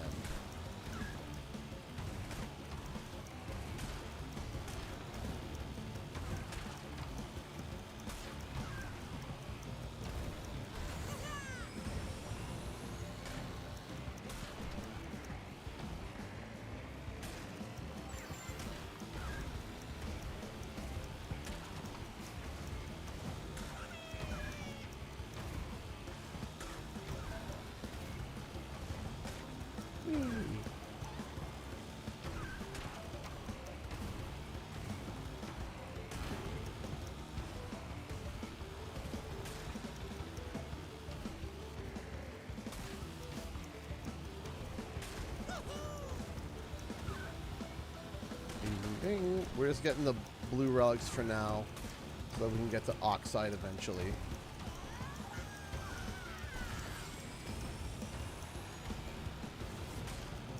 And Z tokens as well.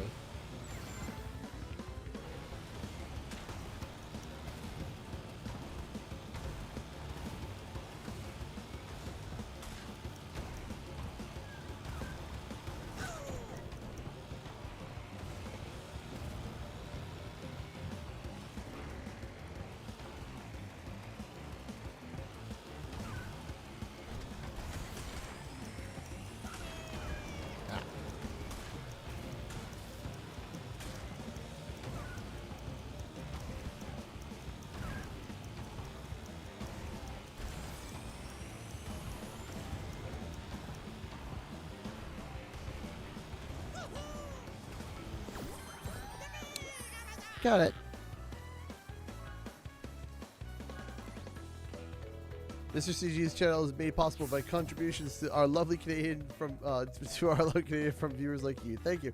Is that a riff off of a PBS read?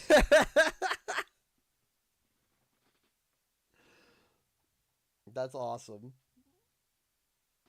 From viewers like you. Thank you. Maybe. See, I caught that. I caught it.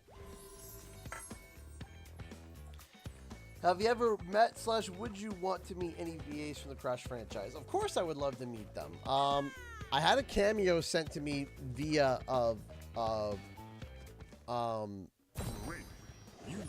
from Mr. White, the voice of Crash and Crash 4. I've had a message sent to me from Lex Lang. He was super cool. And I would love to sit down and have meetings or chats with any of them. They're all Scott White. Scott White. I would, I would love to meet any of them, get a signature, or just say hi. I'm a big fan of theirs. I think that they're. This is the wrong way to go. I think that they're really cool. I'm trying to think if I've met any of them. I've been to a few fan expos, so I'm trying to think if there was anybody that I met before they did any voices for stuff. I feel like I saw Fred Tatascore in passing. I think at a convention. And that would have been Dingo Dial.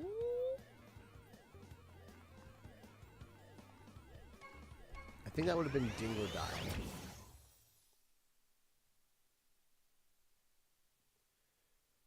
I believe, if my memory serves correct. But I didn't meet him like in person. I just saw him in passing, because at the time Crash Bandicoot Insane was out, but he wasn't known for that because he was known for Overwatch. He was known for Soldier 76, right? So that's why he was there. It wasn't for Crash or anything like that, but he was.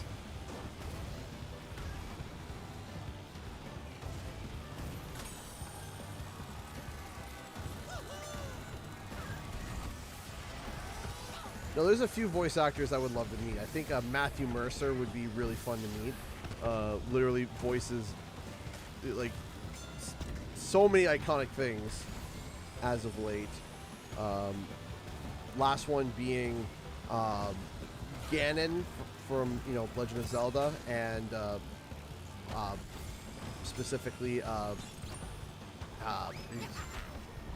Tears of the Kingdom, and also Vincent Valentine from Final Fantasy VII Remake.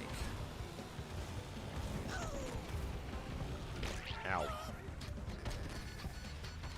No, Matt Mercer is... Oh, yeah, Matthew... yes, that Mercer from Critical Role. Yeah, that's... Yeah, he also, of course, is... what's his name now? His name was McCree, but now it's Butch Cassidy because of reasons. So, that's... I'm sure I've known him in previous things, but that's when I first heard of him, was Overwatch and him voicing McCree. And then he just started voicing, he's in a lot of things now. And of course, yeah, Critical Role as well, of course. How could you not? Yeah, he was the voice of Ganon from Tears of the Kingdom.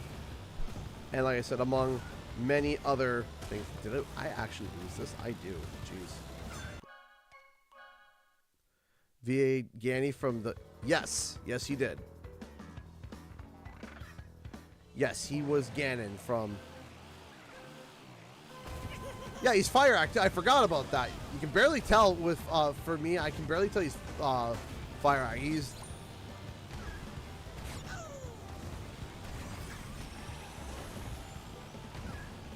He always voices like deep-pitched characters.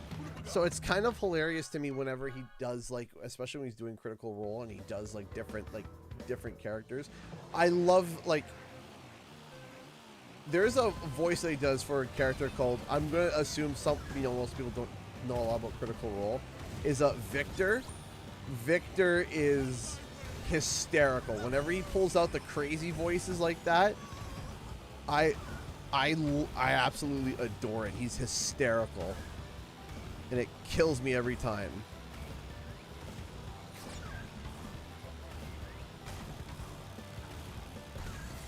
Because people know him for, like I said, like, Ganon. Elena!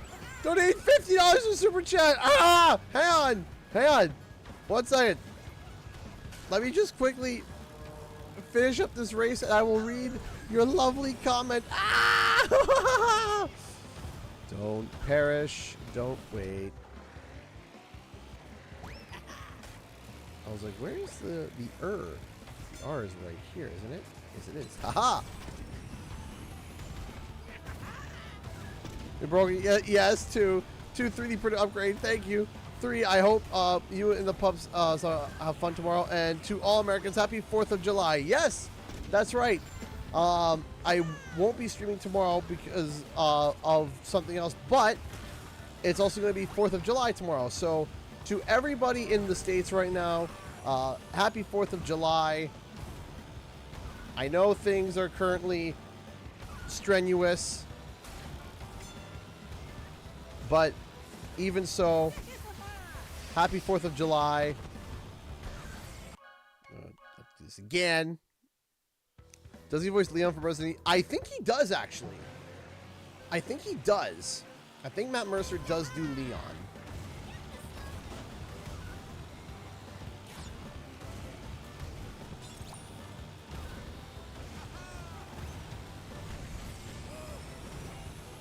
Don't quote me on that, though. Don't quote me on that because I'm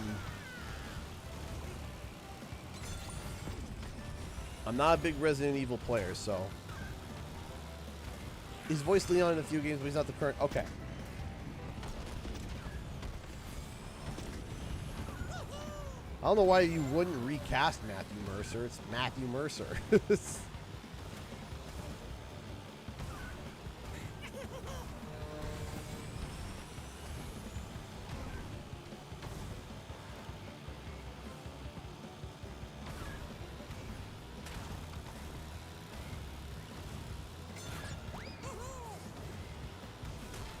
C is over to the right here.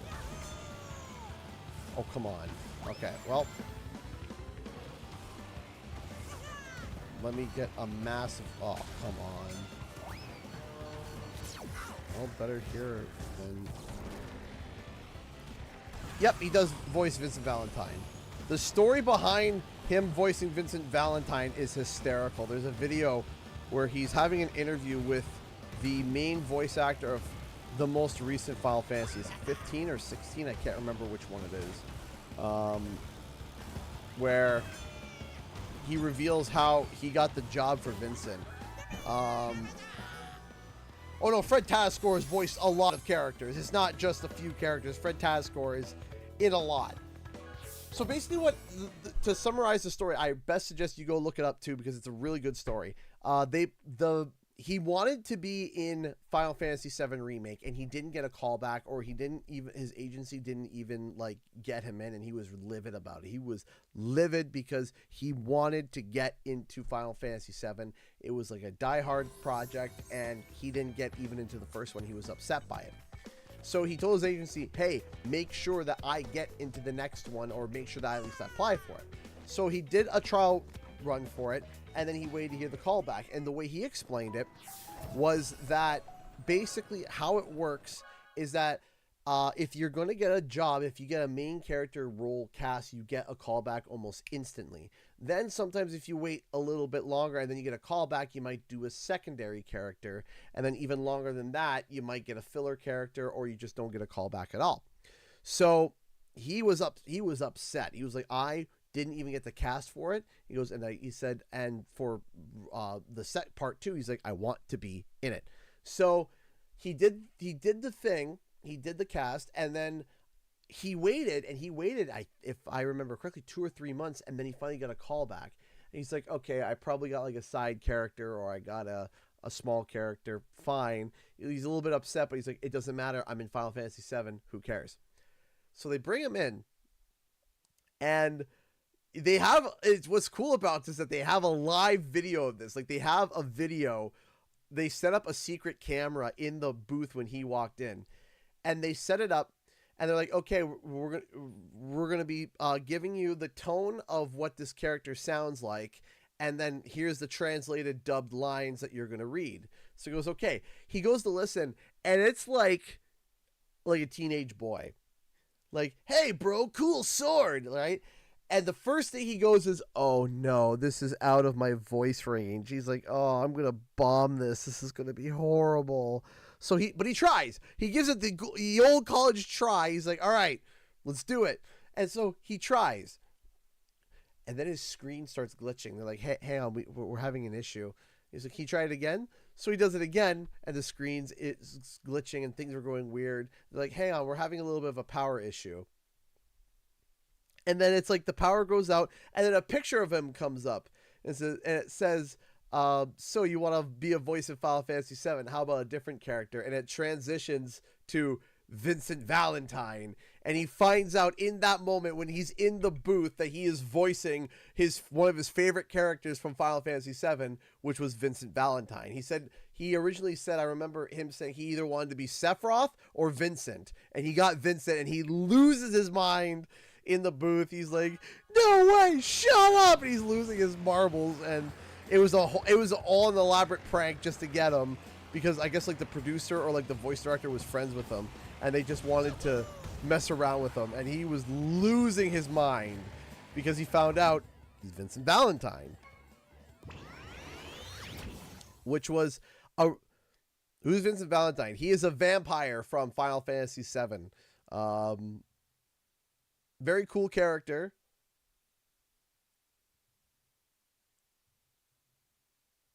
Very much like, my emotions. Servitude. Very, very, dark and brooding. And then he pulls out, then he pulls out a quadruple barrel gun. And you're like, oh no. Like, what is this guy? Stupid? He pulls out a quad gun. And you're like, oh no. This is gonna hurt.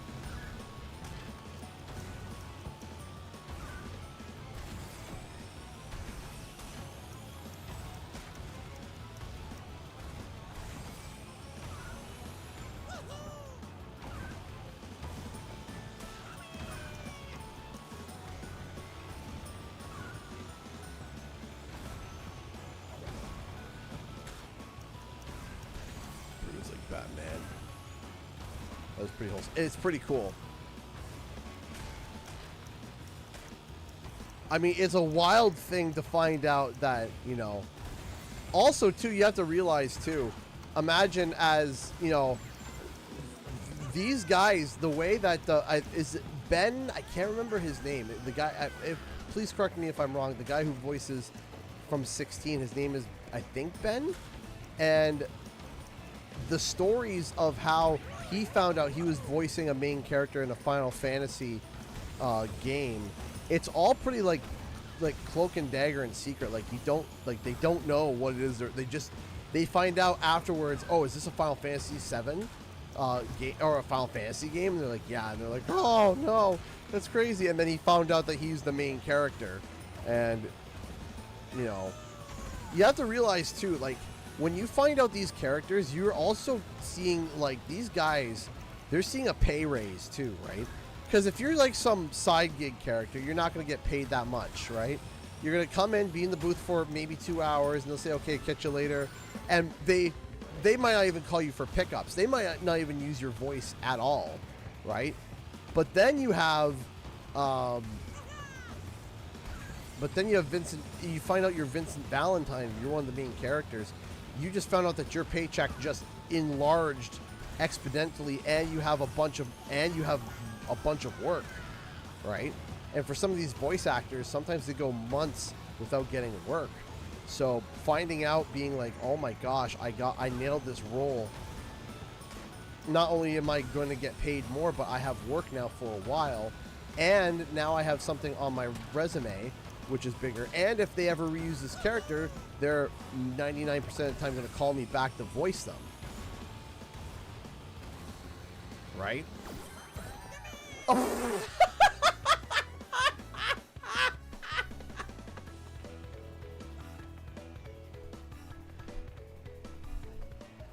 I got the relic accidentally. I wasn't trying, but here we are. Whoops.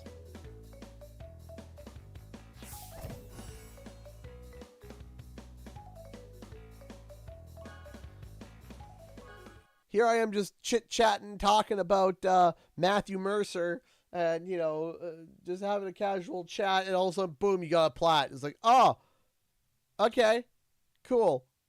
That's fine. I can hear the fireworks.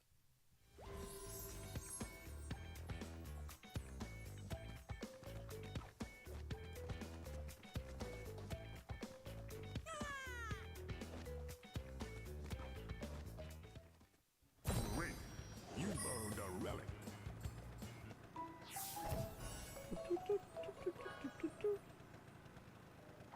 Oh, I got a plaque. Cool, I guess. I just, it's like, I didn't expect it.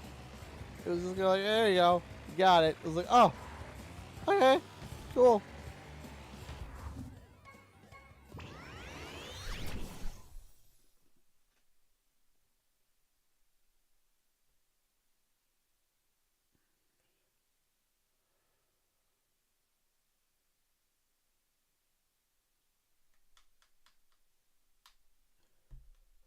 Some of the things in the interview that we're going to be talking about, we talk about. There is a question in there that a lot of people will want to hear about. Was there ever talks of there being a CTR2? Thomas talks about the dev trials. He talks about.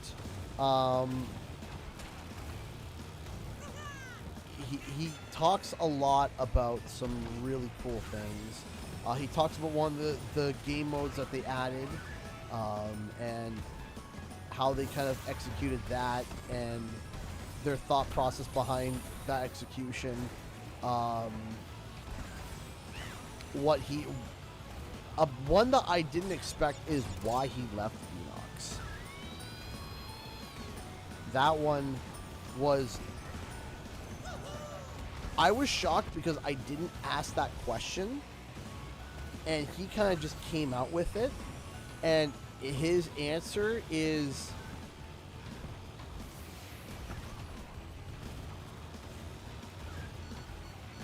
I don't think for a lot of people, it's going to be hard for you to figure out why he left Beanox. I think it's going to be, like, pretty... What's going to be shocking is just how blunt he was about it. And not even, like, in a mean way. Like, he wasn't mean in what he said at all. But it's just how matter of a fact that he just kind of casually was like, oh, yeah, this was the reason.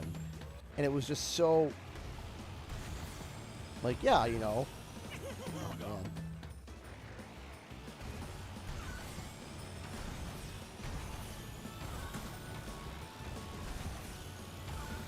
It was just a shock to me just how matter-of-factly he spoke.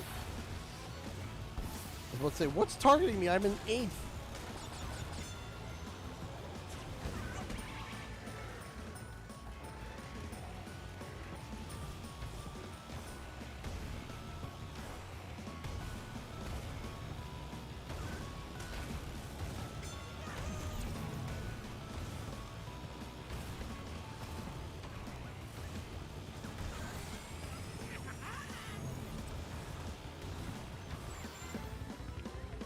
Oh, I thought for sure I was going to get that TNT crit in my head.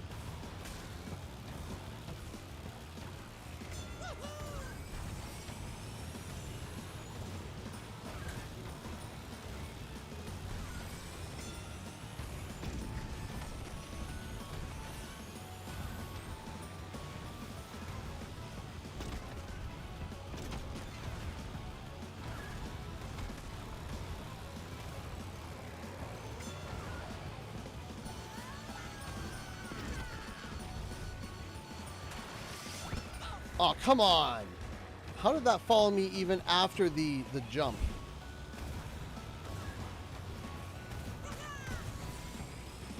It should be good now, though.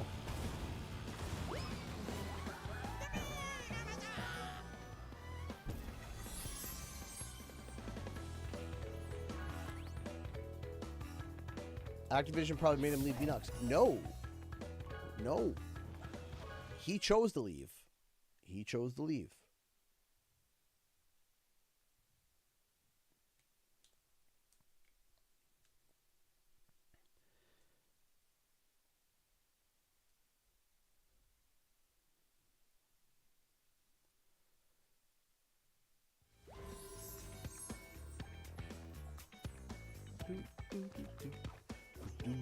do, do, do, do.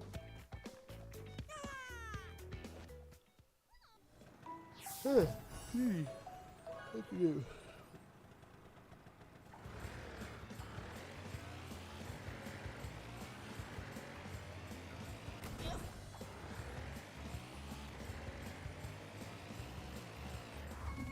All right, before we do this, I gotta go to the bathroom one more time. Last bathroom break before the end of the stream. And stretching my legs. William P2 Electric Boogaloo.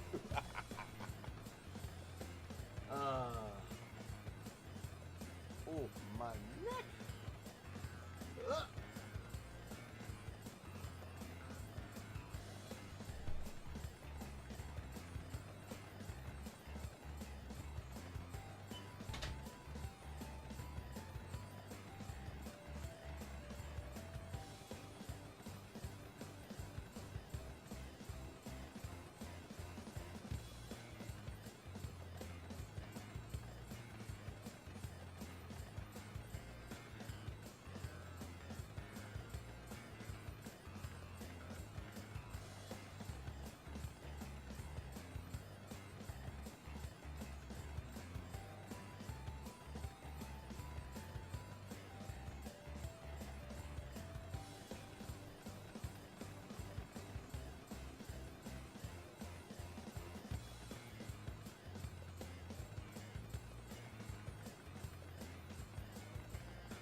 Let's do it.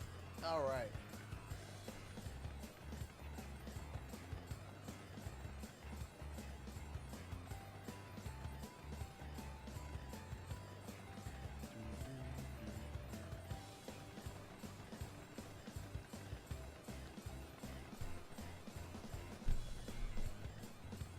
All right, here we go. Whee! Let's go. Do we? No. Yeah, we got the rock. We need the rock first one too. Relic race.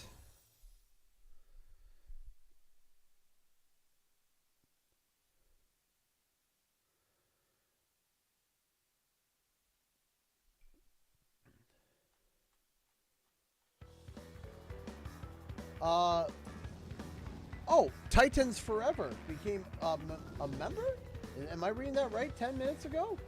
Titans Forever became a member 10 minutes ago, I think. If they are here, hi, thank you so much for being becoming a $10 member. That's amazing, thank you.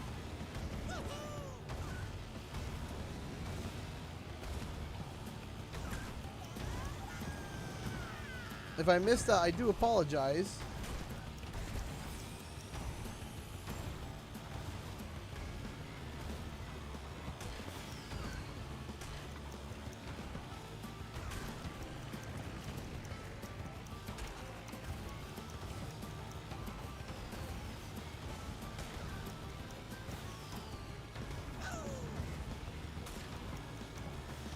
There we go.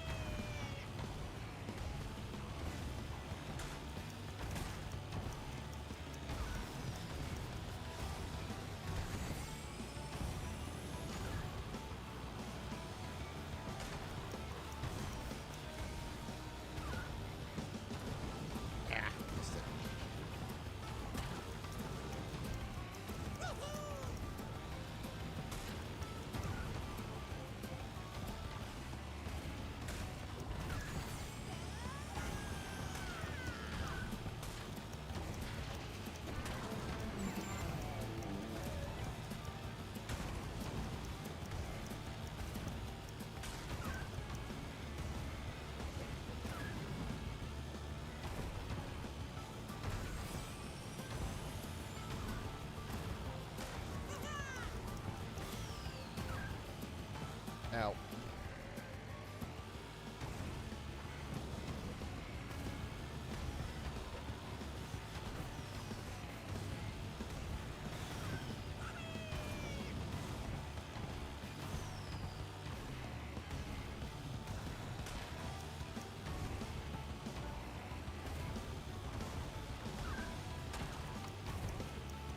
Jerry, you're not referring to me, are you?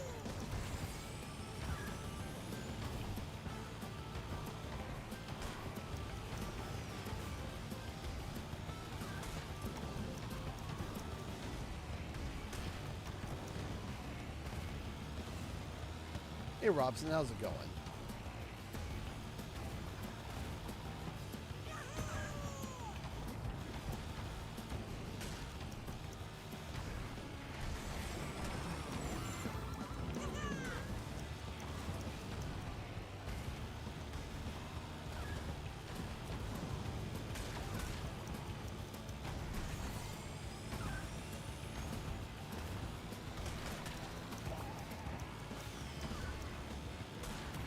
Ow.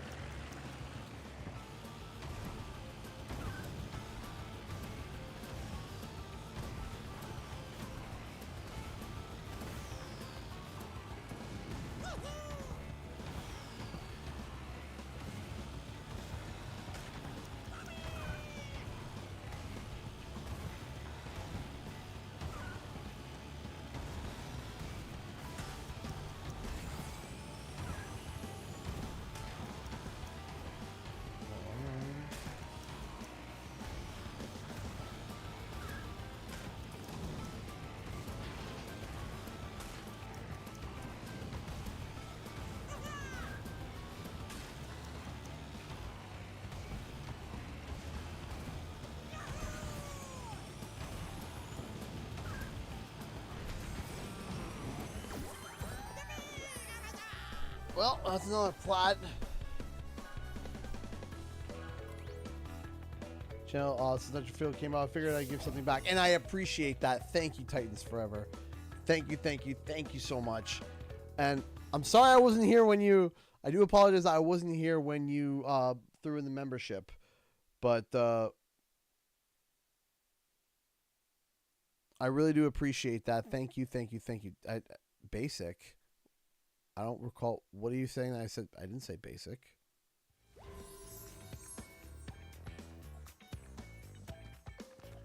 If I did say something along the lines of that, then I was either halfway in another thought, because never in my life have I ever called any donation basic or any sort of support.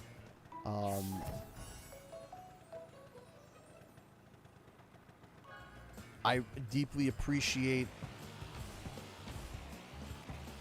every donation. Maybe I said basically. I was never have I ever suggested that any support is basic, and I really do appreciate, again, I do appreciate Titans Forever, you becoming a member. I really do appreciate that. Thank you, thank you, thank you so much. And I do appreciate that. Thank you. Again, if it came off as me not appreciating it, I hope it didn't. I didn't intend for that to happen. Or if I said basic, like I said, I may have said something like try to say basically, or I was halfway in another thought. But let me be clear, never any support, no matter how big or small, is considered as basic. And I deeply appreciate it. So again, thank you again, Titans Forever.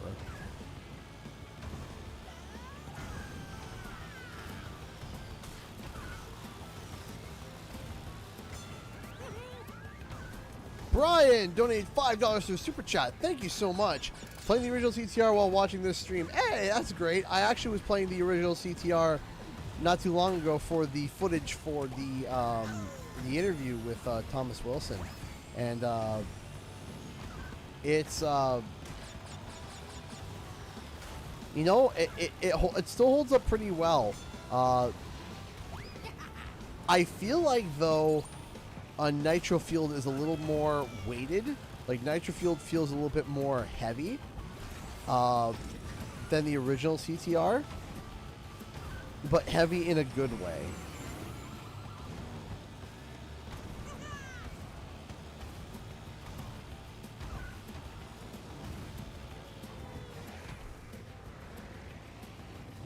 Wrong way. Let's try this again.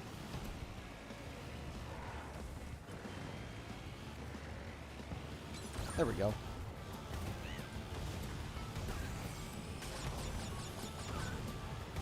Thank you again for the $5, Brian. Thank you.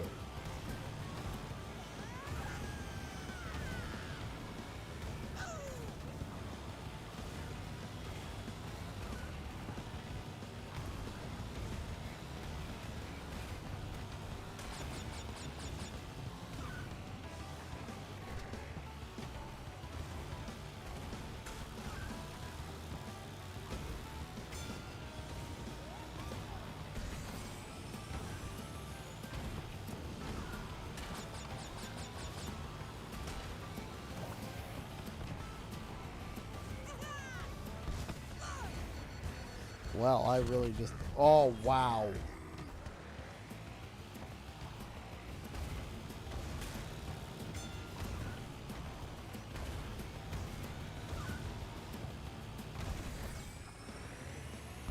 Wrong way.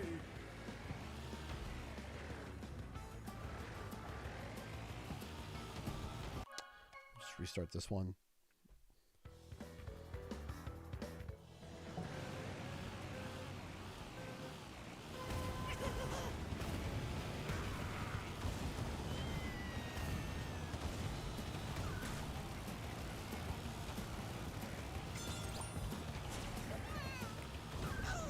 No, I do mean heavy in a good way, because there are games where it's heavy in a bad way, where it feels like you jump and your character comes falling down like a sack of potatoes, and lands hard, and it doesn't feel right.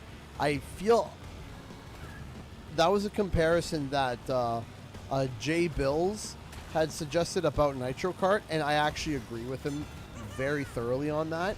I do think that the carts are just way too heavy. They're just in Nitro Kart they feel like they're 1,000 pounds.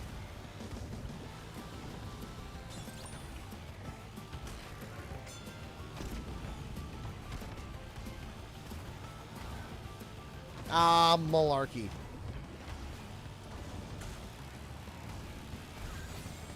A few more cracks on it.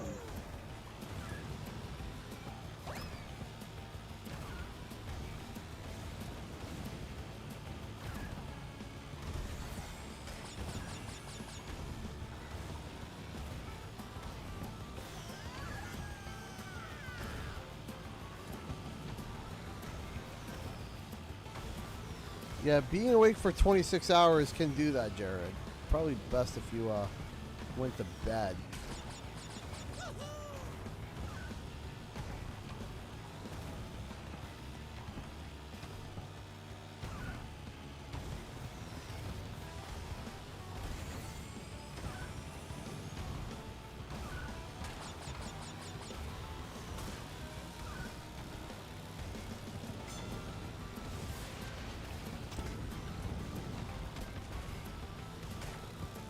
I was boss probably too. Oh, awesome. Okay.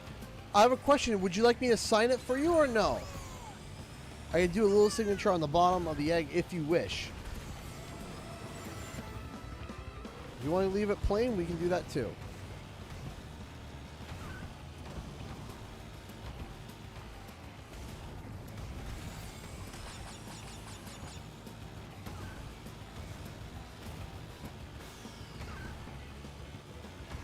How's it popping? It's popping. Yes, please. Okay, I can do that. 1, 2, 3.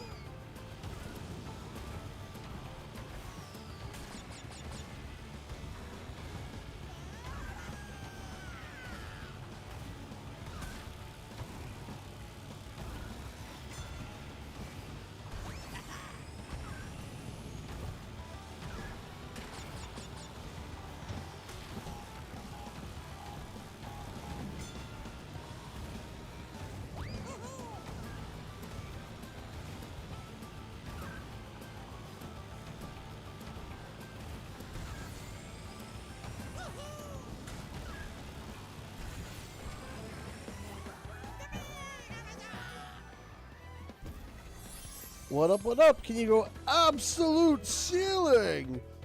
I can go hasty next race if you want.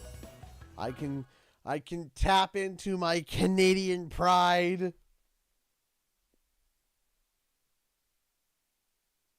Tap into the DNA of Canuck.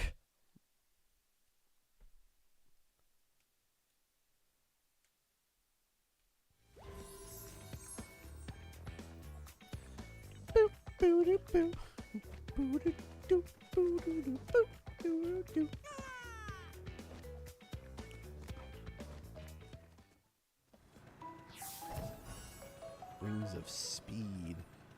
All right. It's time to tap in. We're going to go full Canuck. Hold on. You can't just go hasty. You go hasty. You go with You go with basic hasty. Then you go with the snowplower to really emulate the Canadian. You go with the winter stripes specifically, okay? Then you go with the neon red, and then for the paint job you go with, which one is it? No, actually there is a, you can go with the atomic red if you wish, but there is one specifically for Canada. Hold on. Is it this one? It might be that one. Hold on. Or it's...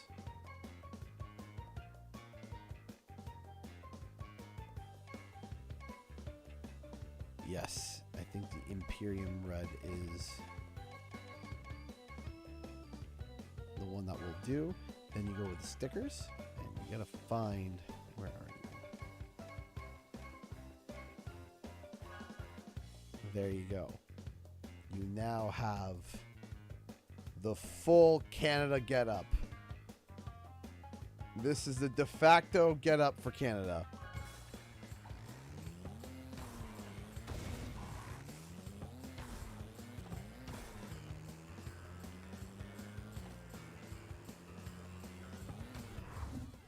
Dragon Mines. Do Dragon Mines last. I loathe Dragon Mines. Blizzard Bluff. Boop. Didn't I just do Blizzard Bluff? Did I not do the Relic, or did I do the CTR one for that one? Hold up. Hold on. You can't dork.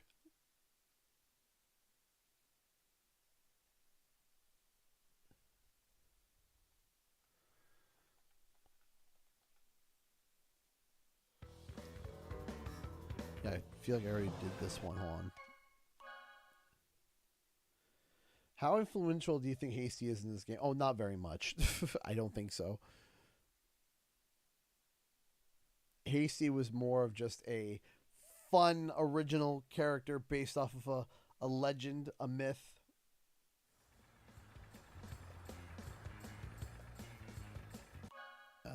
Blizzard Bluff. Yes, the Relic I didn't do yet.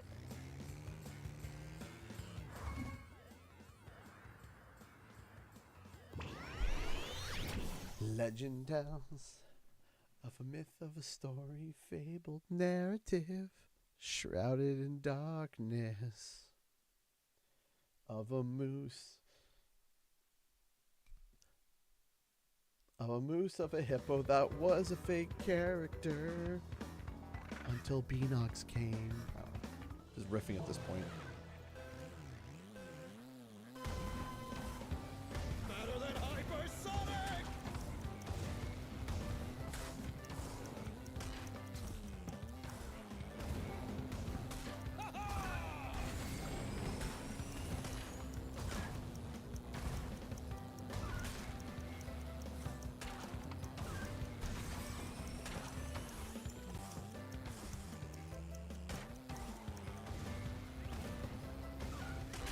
That's a question that I regret not having Thomas answer, was talking about Hasty.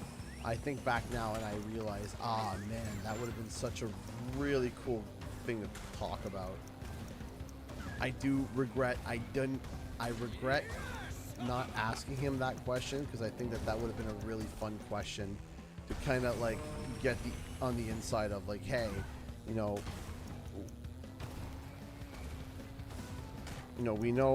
we know about Fasty, but Fasty was, you know, a myth, and they turned the myth into an actual character.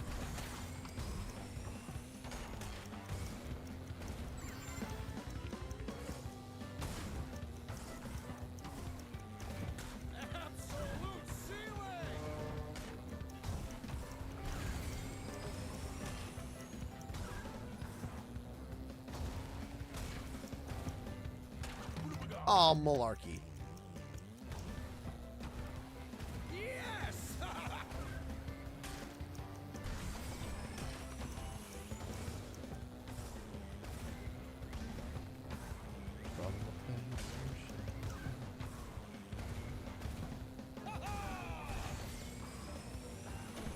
Oh, man.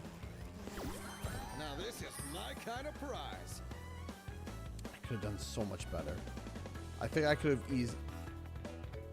You make me want to revisit this game again. It's great, man. The game's great.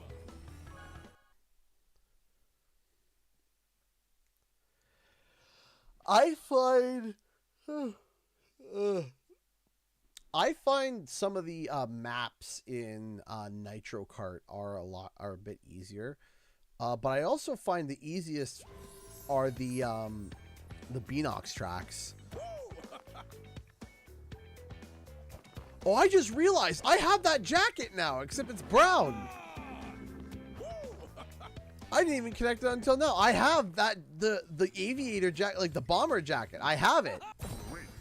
You've earned a relic.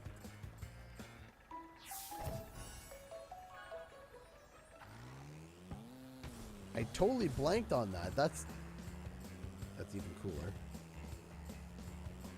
Elliot Moose is on the loose.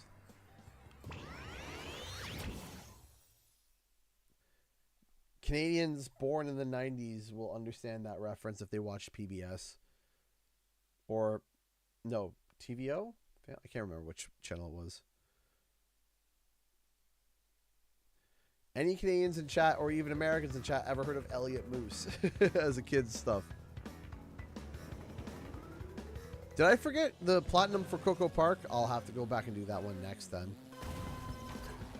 Better than hypersonic.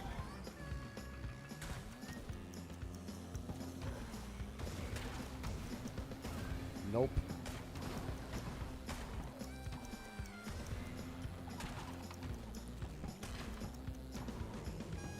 I hate the shortcut. I hate the shortcut. I hate the shortcut. I hate the shortcut. I hate the shortcut. I hate the shortcut. I know you're supposed to hit it fast. Oh, I was in the air at that point? Jeez, okay. Hey, Brian! Thank you so much for the $5 super chat. And a really good question, too. Favorite CTR, CNK, and Beanox track? Okay. So I can tell you CNK right away. Favorite CNK track by far is Electron Avenue. Because that is my favorite track of all time, period. I love Electron Avenue. But from the look, but I mean everything. From the look, to the music, to the design of the track, to the speed that you can go. I've stayed on stream numerous times. I had to take Electron Avenue off of my Spotify playlist or my YouTube play. I can't remember which one it was. Because quite literally, I would speed if I drove with that music on. I'd be driving down the road, and the speed limit on our highway is 100, and I'd be going almost 135. So yeah, when I had Electron Avenue playing. So I had to take that off, so I can tell you that. My favorite Beanox track, which they're all really good. Prehistoric Playground is a lot of fun. Yes! I do like Prehistoric Playground. I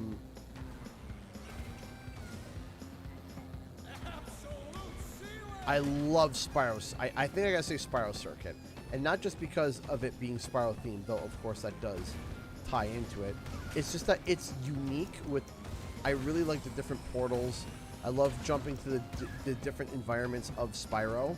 I think that that is a really fun aspect. Now,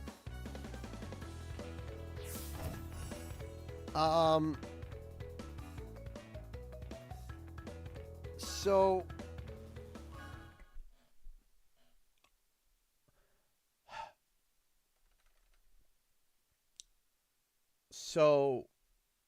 in terms of the CTR tracks, I think my favorite is Sewer Speedway.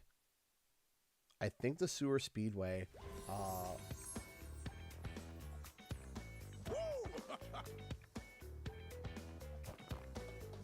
I think Great. You've earned a relic. I think Sewer Speedway, and that one just has a special place in my heart as well. And I will admit a little bit of a bias, like, and I'm not. Wait, Sandy Beach. Oh, I got the gold. I got the gold in Coco Park. I'm coming back. I'm just doing the relics just for now, and then coming back and doing all the stuff later. So, one Sewer Speedway was the very first. So I've told the story plenty of times, but it's still one of my favorite stories when it comes to CTR. Was when I got invited to like playtest the game at a little hotel room.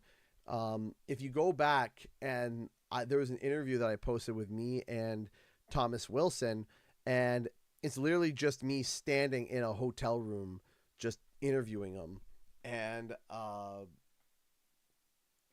just interviewing him, and that's where he dropped. That's where I got the exclusive drop of crunch being in the game.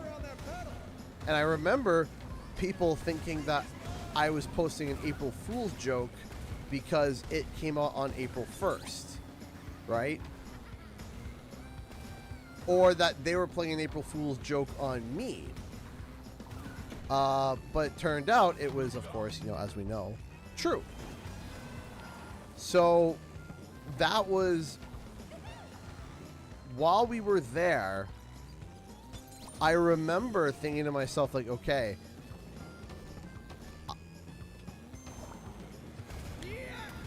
it's hard to explain, but there's a difference between playing on stream, playing casually, and playing for when you're about to record. There is a lot of pressure when you're about to record. So when I found out that I was going to be doing recording for CTR beforehand, I had started practicing like a lot beforehand. Now, of course, you know, I can, you know, if I were to compare my skills from back then to today, man, you know, sometimes I wish I could take a time travel machine and go back and redo it again with the skills that I've learned today. But overall, I was nervous because I was about to record footage for CTR. And I knew, I was thinking to myself, like, okay, I gotta get good footage. And so I started to analyze. I was like, okay, what would people want to see, right? What do people want to see for footage? What do people want to know? And Now this is my kind of prize. my brain went to, you know what? People are going to want to see, thank you, Canadian APX. Yes, we're getting there. We're getting close to the 100K mark. We're climbing. I got there and I was like, okay, what do people want to see? And I had seen that people had already started to post gameplay, but I assumed that everyone's going to be playing Crash. That most people would be playing Crash, and that all the gameplay that you'd be seeing online is Crash. So I didn't want to play Crash. The first character I picked was Dingodile. And I noticed that Dingodile had his tail, because that was something that the community was asking for. The community was asking, hey, can Dingodile get his tail? And I remember I saw that they added the tail for that build, and my brain immediately clocked and said, that's what we're going to play for some of these races, is Dingodile. So I picked Dingodile, and I remember Sewer Speedway, I was the only person, the only air quote influencer or reporter with the initial run of content that had decent gameplay of this game, because everybody was playing it like Mario Kart, and everyone was complaining like, oh, you know, these people are not driving well. I can't tell if this game is good or not. They're getting blasted. And then people saw my gameplay, which I'm not even going to sit here and be like, oh yeah, it was the best gameplay ever. It wasn't, but it was probably the most. I was, you know, using the power slide system when other reporters weren't, right? And there were people, if you go back and look at the comments, it's not even me saying this, there were people that were literally saying, thank you for being one of the only people that kind of like knew how to play. Because in comparison to everybody else, you know, they weren't doing so hot. My worst track was, I can't remember if it was Electron Avenue or if it was, I can't remember which my worst track was, but I remember uploading Sewer Speedway, and I remember that is what blew up. I landed here because I could tell other people didn't know how to play the game. See, one of my moderators sourced was from that, which is, I didn't know that. I didn't know that it was because of that. So that was why a bunch of people came to my channel, was because I actually knew how to play the game and I showed how to play the game, and people did not expect to become a permanent resident with a key card and everything.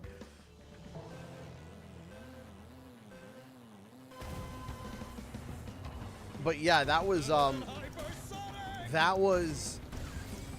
those videos was actually genuinely what probably cemented my channel as something, because when Spyro Reignited wrapped up, next was CTR, and people were watching my content for CTR, but they weren't like crazy into it. Like they were into it, but wasn't as into it as Spyro.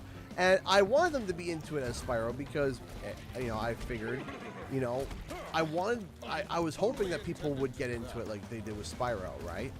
And I was excited and nervous, and of course the videos weren't doing as good, and I knew I had to build, but I was also nervous because, again, I had just gone full time, and already the views were starting to go down, and I was nervous.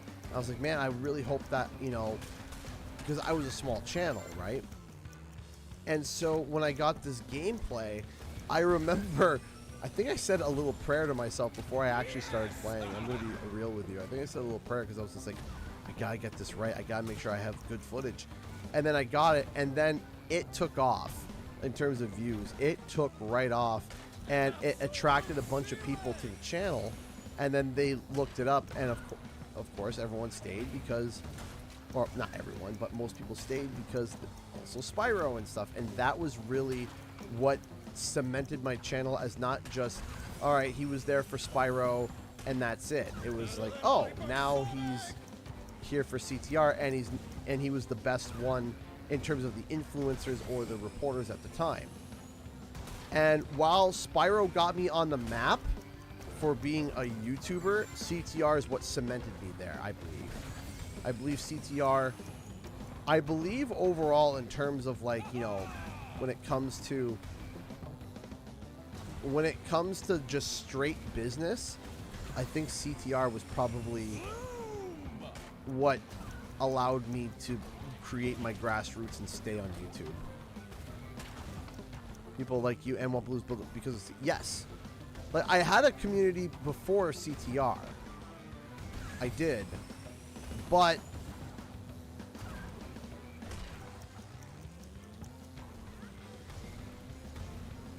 it was cemented because of CTR. The community was cemented because CTR was such a prominent title. Now this is my kind of Gold! And I'm really proud of that. I'm really proud of that. And I was... Oh yeah, we all want Spyro 4. We all want Spyro 4. We all do. Trust me. I want Spyro 4 in every sense of the word. Let me be real with you guys. I want Spyro 4 on such a deep personal level. That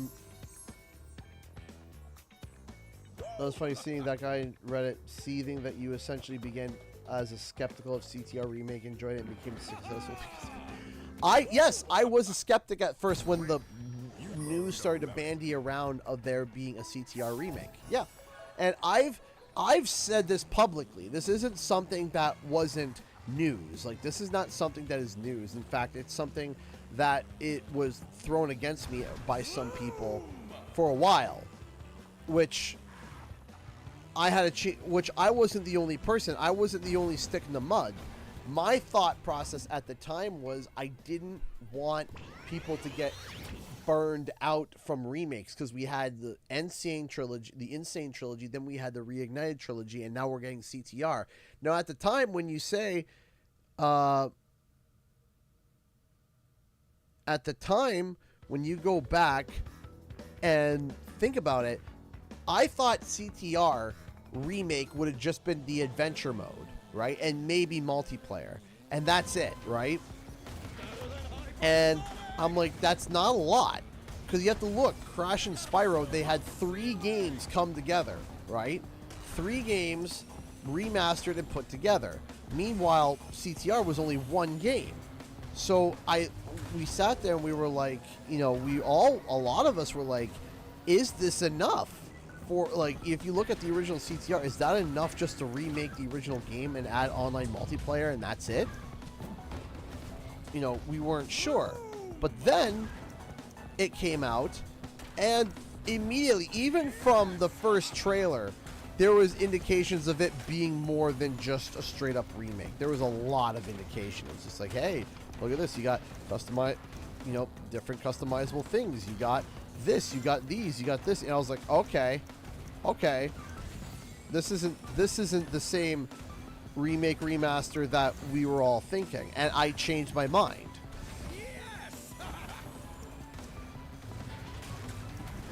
And I was wrong. I was wrong because I didn't think that the idea was an initially smart idea because, again, of that remake burnout. But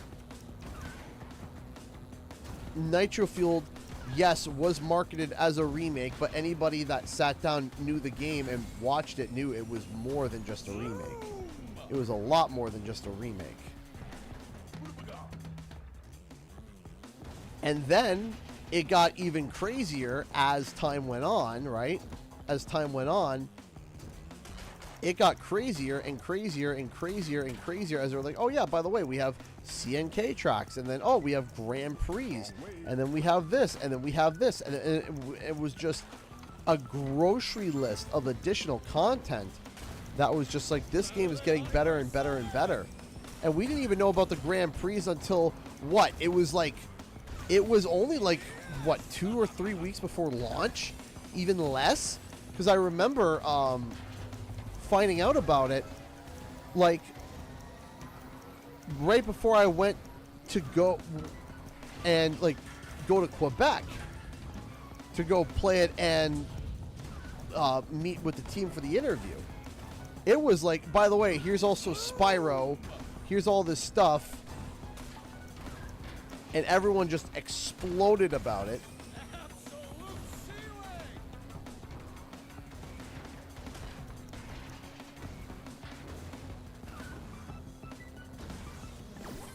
Now this is my kind of prize.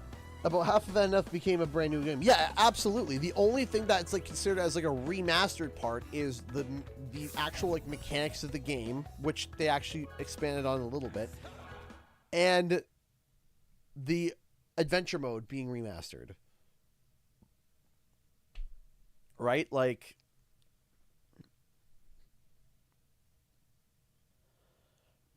how awesome would it be if we got a Spyro 4 and a new CTR in the same year? I wouldn't want it to be in the same year. I would like them to be separated by a year. I think that that would be really good.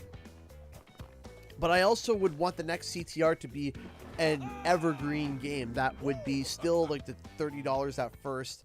Everyone play it like crazy, and then eventually after a year or two it goes free to play, and they start doing more with the battle passes so that the game can keep going and going and going and going as an evergreen game going on the side, right? I think that that would be a really, really fun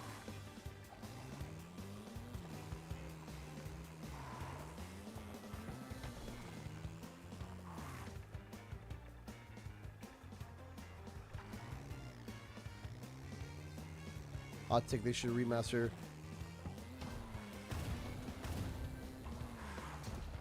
I definitely think free to play should be the way to go for it. Yeah, no, absolutely. Going, if they went free to play like that, or Yes!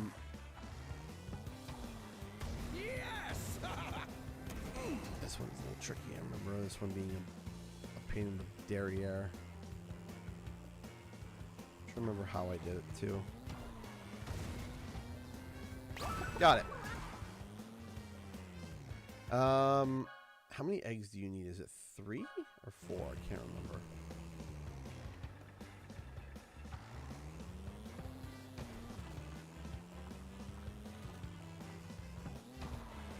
Better than hypersonic! I disagree with the Crash Bash sentiment. I'll be honest with you. I do disagree. I disagree with the Crash Bash sentiment. I don't think it would do as well as a lot of people. would they make their money back? Yes. Yes. Would they make their money back? Absolutely. Would they be able to clear their money back and make a profit on it? Sure. I think they, I think they would. But I just don't think 1, 2, 3, there's 5 in total. I just don't see them doing Crash Bash, because even if you sit down and you look at Mario Party, for example, right? If you sit down and you look at Mario Party isn't even performing as well as before either, right? And that's with the Mario, I don't want to say tax, but that's with the Mario, because Mario gets a pass on a lot of things. There are things that are like, hot take, Mario Odyssey is okay. It's not my favorite.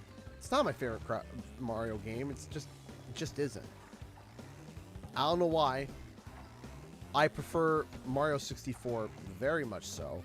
And I don't know, I just kind of I find Mario Odyssey just beyond the transforming.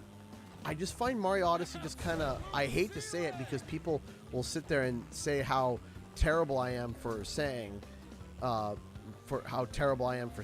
but it's true. I don't think Mario Odyssey is remotely close to the greatest Mario game, and some people do. Some people think Mario Odyssey is the greatest Mario game ever. And personally, for me, I disagree. I don't like it. I'm not that I don't like it. It's just I find it boring at times. I do. I find it incredibly boring. I find it bland. I find it, you're just kind of running around, and it's, I don't know. I don't like. I find it boring. Right? And I'm not saying it's a bad game either. I'm not saying it's a terrible game. No, I'm not saying that either. But also, Mario spin-off Game Queen here. I love the spin-off games so much more than the main Mario games. I agree with that too.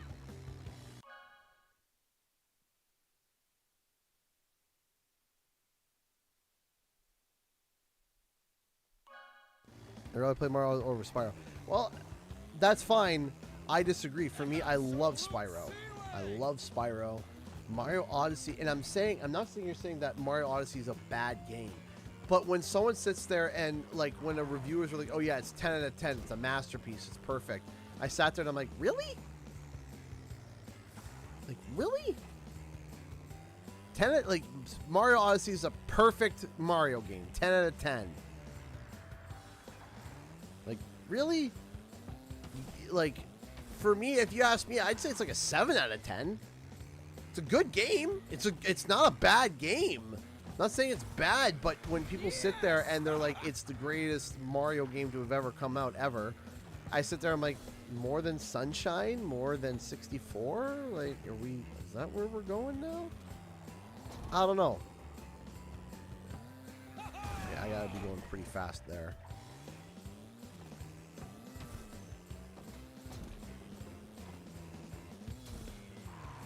And that's where it's people like it's there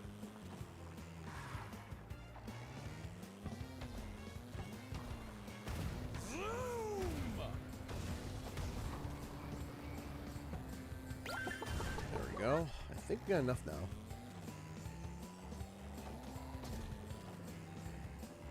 I'm excited for DK. I am excited for DK. I'm excited for Donkey Kong. I can't wait to see what they do with that. Mario Odyssey was just not what I expected, and I just don't fathom or understand why Mario gets 10 out of 10 and then other games get docked points when Mario also has it. So the point that I'm trying to make is that Mario gets a pass on a lot of things that other games would get nailed for because it's Mario, right? So when Mario Party is starting to score in like the low 7s, where again, where Mario gets a pass on a lot of things that other games would get eviscerated for. When you say Crash Bash, it's kind of like, I don't think that it would be a great idea to do a Crash Bash. Personally.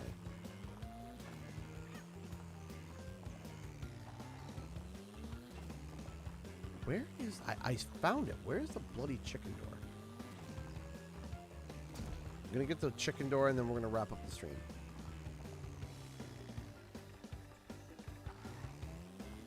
There we go.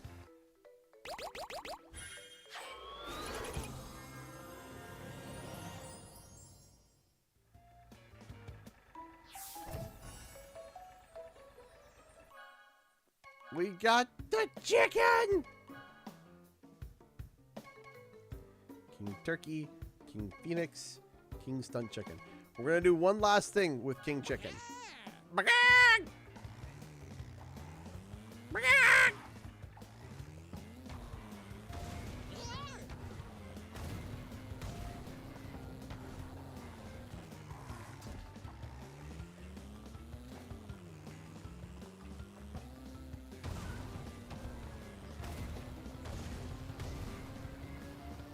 Jay Bills donated $5 to Super Chat. Crash Bash, we're like, please kill me so I don't have to play it. Am I right? Hey, you said it, not me. Mob, get him. I low-key agree, but I didn't say it. You did. Thank you so much for the $5. I appreciate it. Stanley just donated $2 to Super Chat. Thank you so much. You just unlocked William P. Yes, I did. You must first collect the required number of relics to race this track. I love how Uka Uka is summoned for King Chicken, which is hysterical. I love it. Thank you so much, J Bills, and thank you so much. Thank you, everybody. I appreciate that. Thank you, thank you, thank you. I appreciate all the love. Thank you. No Crash Bash slander here, but thank you for donating. I'll say this. Crash Bash has a slapping intro. That's the best part of Crash Bash. When you open up that game and you get that didgeridoo going, wow, wow. Sony Computer Entertainment America presents. Like that intro is hot. That is a great intro. Still though, the #1 intro is Warped. Warped is the best Crash intro ever. I love Warped. Developed and created by Naughty Dog. And then it's perfect. It's perfect. A Universal Interactive Studio Productions. Developed and created by Naughty Dog.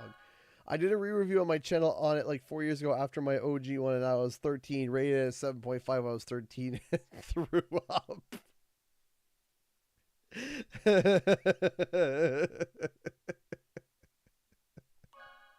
Thank you so much for the $5. I appreciate that.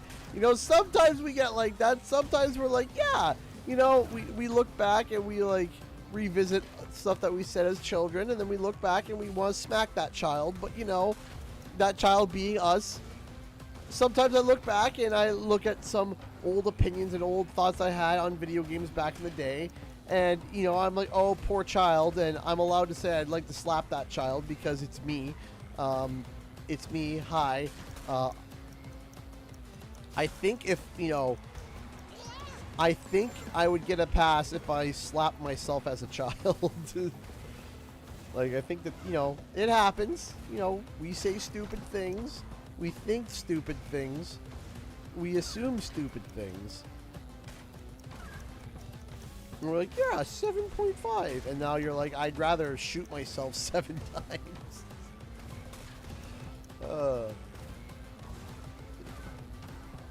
J. Bill sitting in a room with J. Bill sitting in a room saying, like, listen, if I had a gun with 2 bullets, I had Spyro enter the Dragonfly, Crash Bash, or Crash Orange, I'd shoot Crash Bash twice.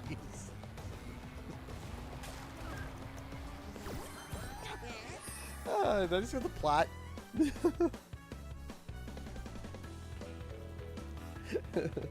I'm gonna revisit all my Crash games on my channel so I can review the Crash games.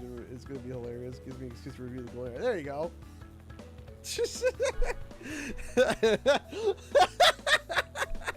You leave Crash Orange alone. J. Bills will. He's gonna shoot Crash Bash twice.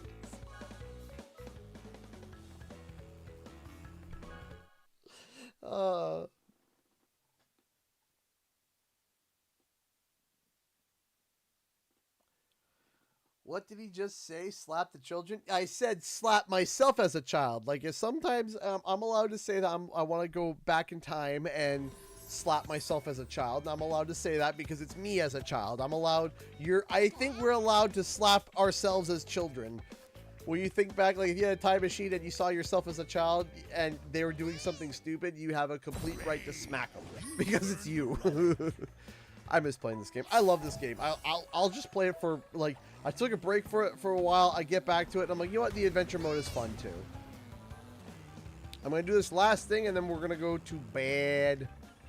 We're going to go to bed.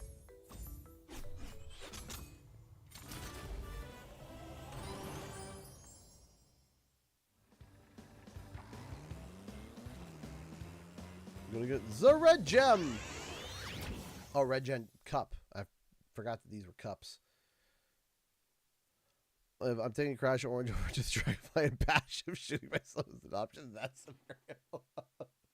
scenario. Q&R tonight? Yes. Yes, Q&R tonight.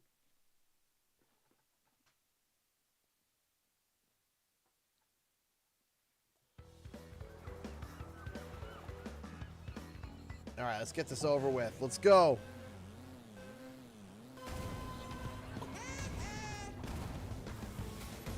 Here's the thing. Crash Bash is really fun for like the first 2 hours. Like the first 2 worlds, they're fun. It's like, yeah, this is fun.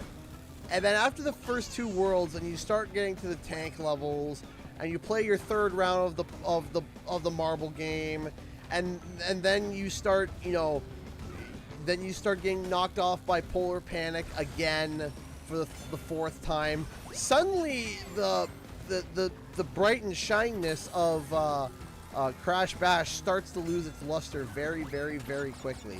And then it's like, hey, you want 100% this? Hope you don't like your fingers. Hope you like arthritis there, chump. And then it's just like, ah, yay.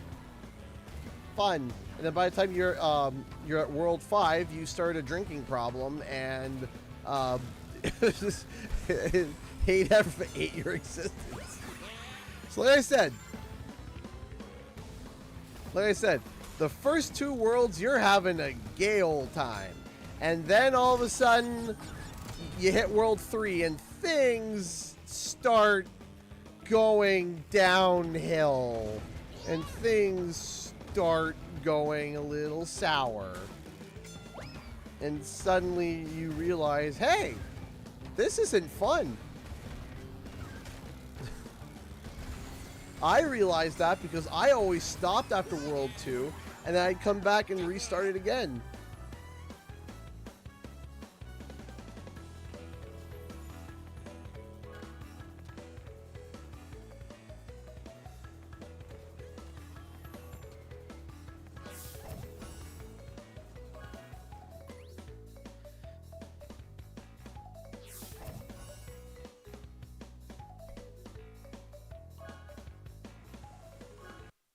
Yeah, you know, confirmed in Bash was they were running out of time to the point they couldn't make unique mini games with the exception of the Medieval Mayhem. Yeah, they were running out of time.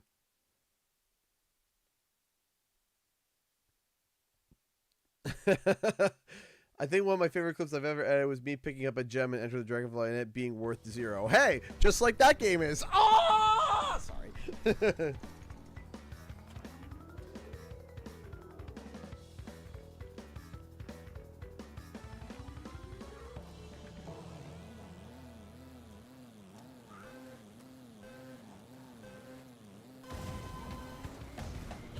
Do I have any Wrath of Cortex hot takes? Yeah.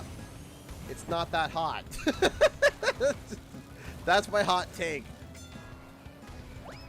Wrath of Cortex was assembled together in slapstick style because of what's his face. Mark. I almost called him Carney.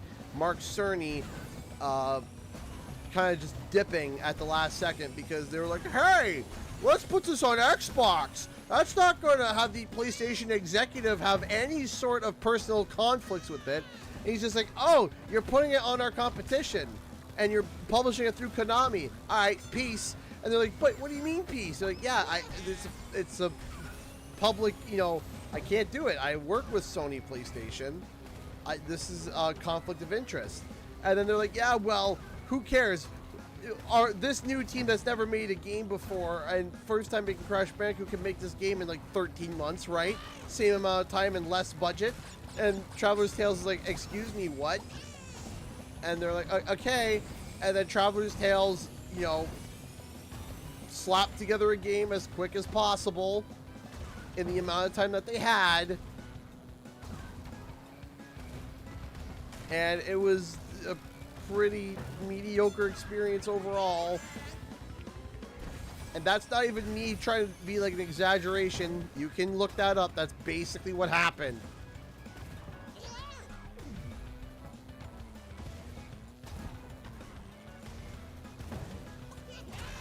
Because Universal sucked and couldn't figure out their heads from their butts. So they also had their heads jammed up there too. I still like Wrath of Cortex. That's fine. I'm not a fan of it. Not a fan of it. Personally. Personally not a fan.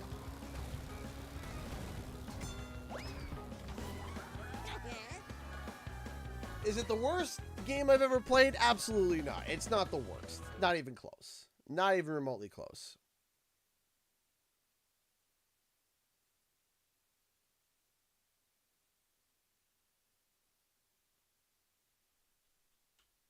It's not the worst Crash game ever. No way, no how.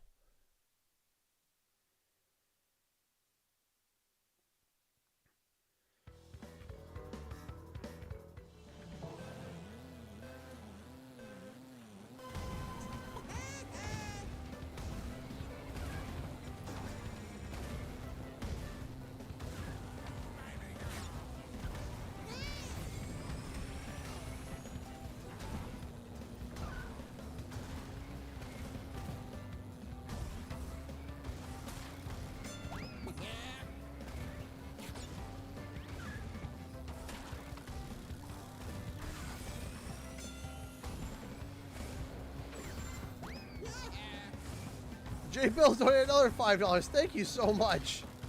Wrath of Cortex was if you took the problems in 3 and decided to make it worse instead of better. Probably my favorite version of Crash theme song though. It's pretty good. The audio, like the music in that game is pretty good. It is pretty good. The soundtrack is pretty good.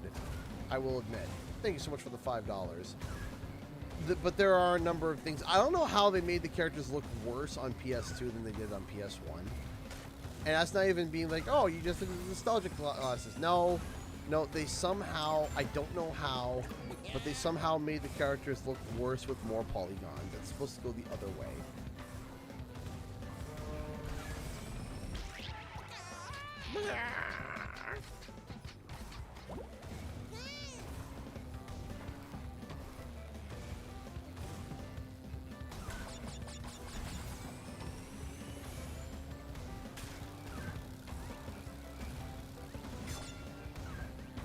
She looks like a rejected song.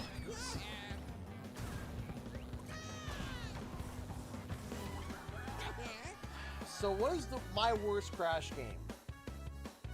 I'll tell you my personal worst Crash game. Worse than Wrath of Cortex. I did not like Mind Over Mutant. I did not like Mind Over Mutant. I liked Crash of the Titans. right? I liked Crash of the Titans as well. That's the thing, is that I liked Titans. I did not like Mind Over Mutant at all.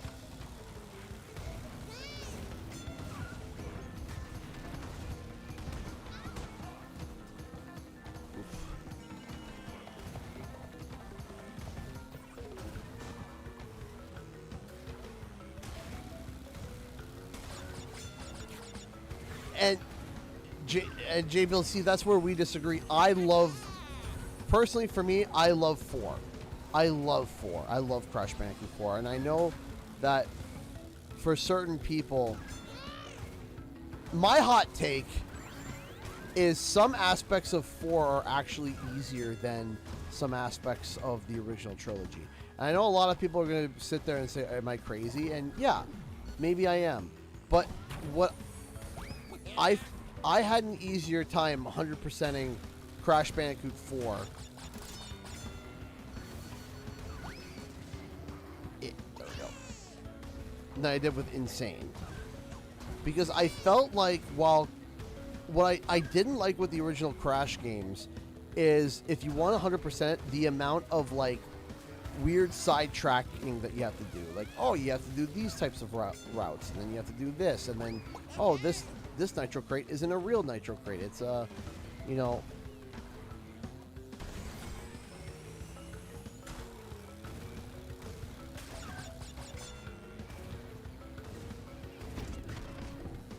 You see, I love Crash Bandicoot 4. I really do. It's...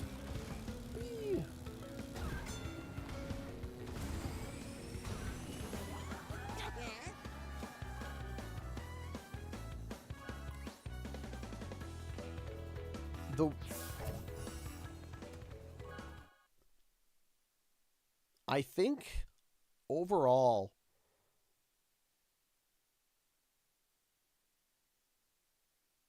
I want to see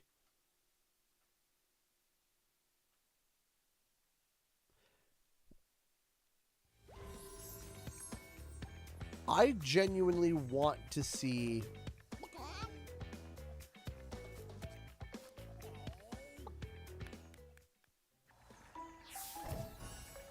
I'm interested to see somebody, with the help of Toys for Bob, do a new Crash game. I'd be interested, because I got a feeling Toys for Bob is going to have their hands full for a little bit.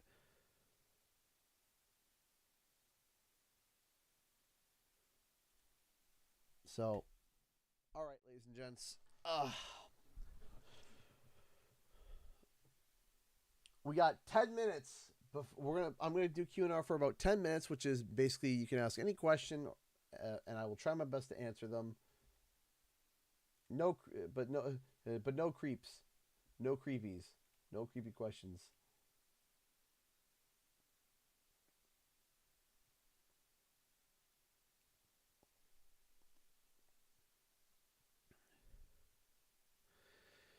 Is it EP time? It's about to be EP time. Yeah, it's gonna be EP time. Though I drank one of these at before the stream at about 6:30. These are these. I don't drink energy drinks. These are the only energy drinks I will drink. These are from Tim Hortons. This is a mango starfruit natural caffeine energy drink. I will drink these. These are. I enjoy these a lot. Ice Giant Relic on the table. Oh, you talking about these? You mean these relics? Why is my phone going pa-ting, ting, to ting, ting?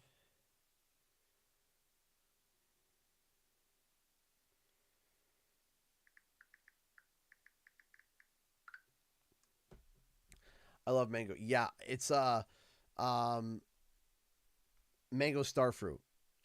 Real good, real nice. That's pretty candid. What's the best advice or practice for anyone that's planning to take a break from social media? Mute the app. Go to your phone.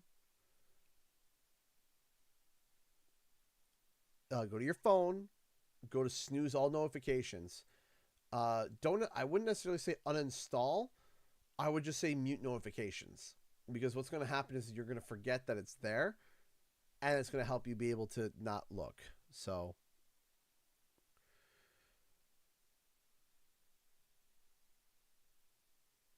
does a new original Crash platformer game or spin-off title seem more probable? I think that right now Crash is going to be in a comparatively short limbo in comparison to the original limbo that he was in.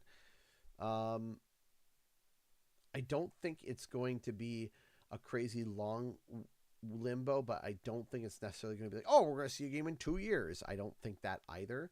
I think we might see Crash come back in maybe like 3 years from now, maybe, or maybe shorter. I would hope. I think it's a matter of finding somebody to actually do it.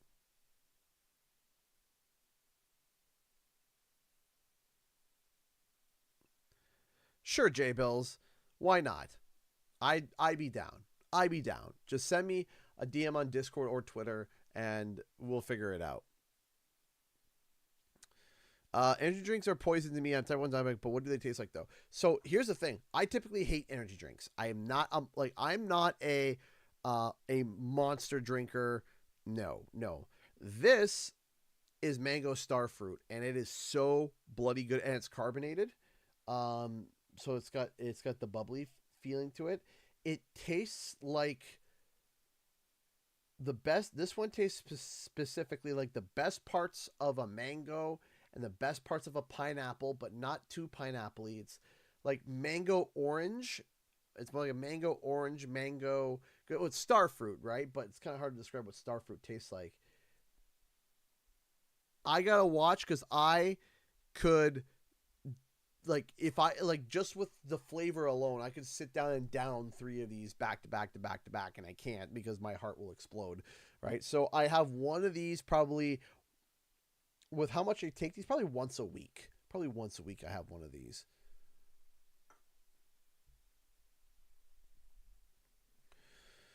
Should Toys for Bob make another Skylanders without figures? The problem is that if you were to look at Skylanders by itself, in of itself, and exclude the collection of the figures aspect from it, you're kind of losing the half or most of the point of why Skylanders sold in the first place. Because the Skylanders games in of themselves are very basic. They're very basic. There's nothing that's very in-depth about them. It's literally, hey, go over here, collect coins. It's a very basic platformer. I think an indie dev could sit down today with the tools today and develop titles that are very similar to Skylanders in terms of scope and scale. However, the technology is within the figures. That's where the magic is. That is the magic. The magic is looking for the figures, getting the figures, and putting them down and having all that saved data brought over and being able to switch the figures over and over and over and over and over. It is really, really, really, it's really the magic. If you remove that magic, oh, will I play? Yes, I can do that. I'll definitely do the victory noise for you because you did 2 $50 donations. Definitely 100%. There you go. Thank you so much. I don't remember which boss it was in Dawn of the Dragon that made me burn my fingers. It may have been Malfor.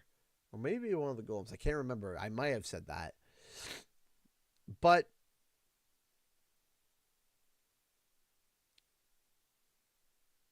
I think that you could make, and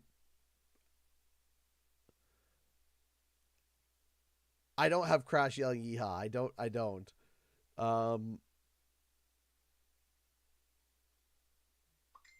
I have this. But I'll say this. I think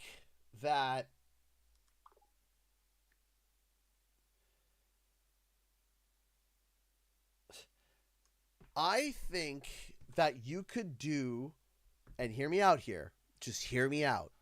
Just hear me out here. I think you could do a Skylanders MOBA.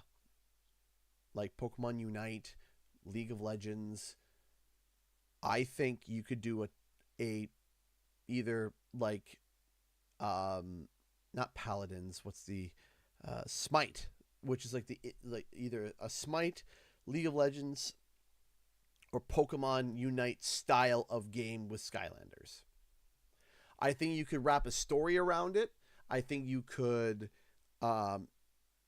bring back a toy element and unlocking the toys, and there being kind of a cool aspect of you. The game starts and the camera pans and the toys hit the portal. All of a sudden, they all get spawned in, and they spawn into this battle arena. I think that you could do a Skylanders MOBA. I think you could. I think you could do a free-to-play Skylanders MOBA. And I think you could do it. Now,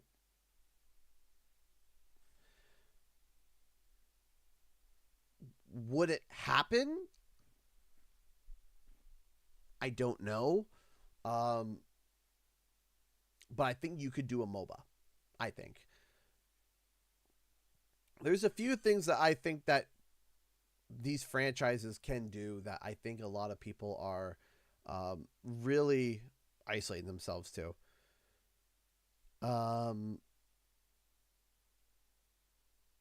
When do you think Spiral 4 will be announced? Okay, I'm going to have this be my final question because this is, it is something that a lot of people want to know.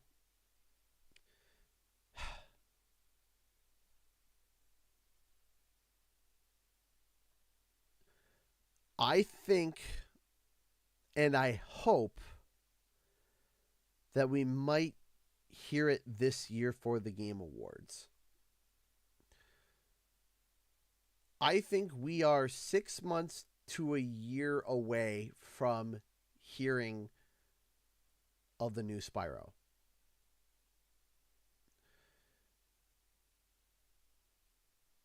And that depends on how it's marketed and how things are going. With the thought and idea of there being new merch of Spyro and Crash and other things coming in January, I do expect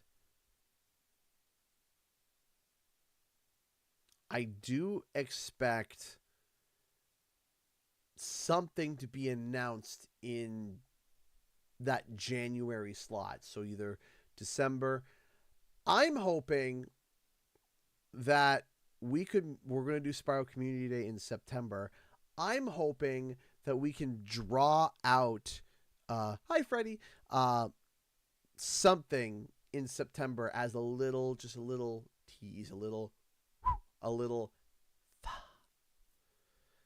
Didn't I say that last year? Maybe. I also said last year that it was in development and I didn't know how long it was going to be. I didn't know how long it was going to be in development. I might have said it last year. It might be this year. It might not be. I don't know. The thing with game development is that things go wild. Things go crazy. So, but we'll see. We do got, speaking of, we gotta get going on announcing that because I don't think we've officially announced this community day. So I think it'd be best if we announce that probably sometime this week. So, but thank you all so much for watching. I do gotta get going. So thank you all so much for watching, and I'll see you guys in the next video and or live stream. Time for the countdown. 10, 9, 8, 7, 6, 5, 4, 3, 2, 1. Bye.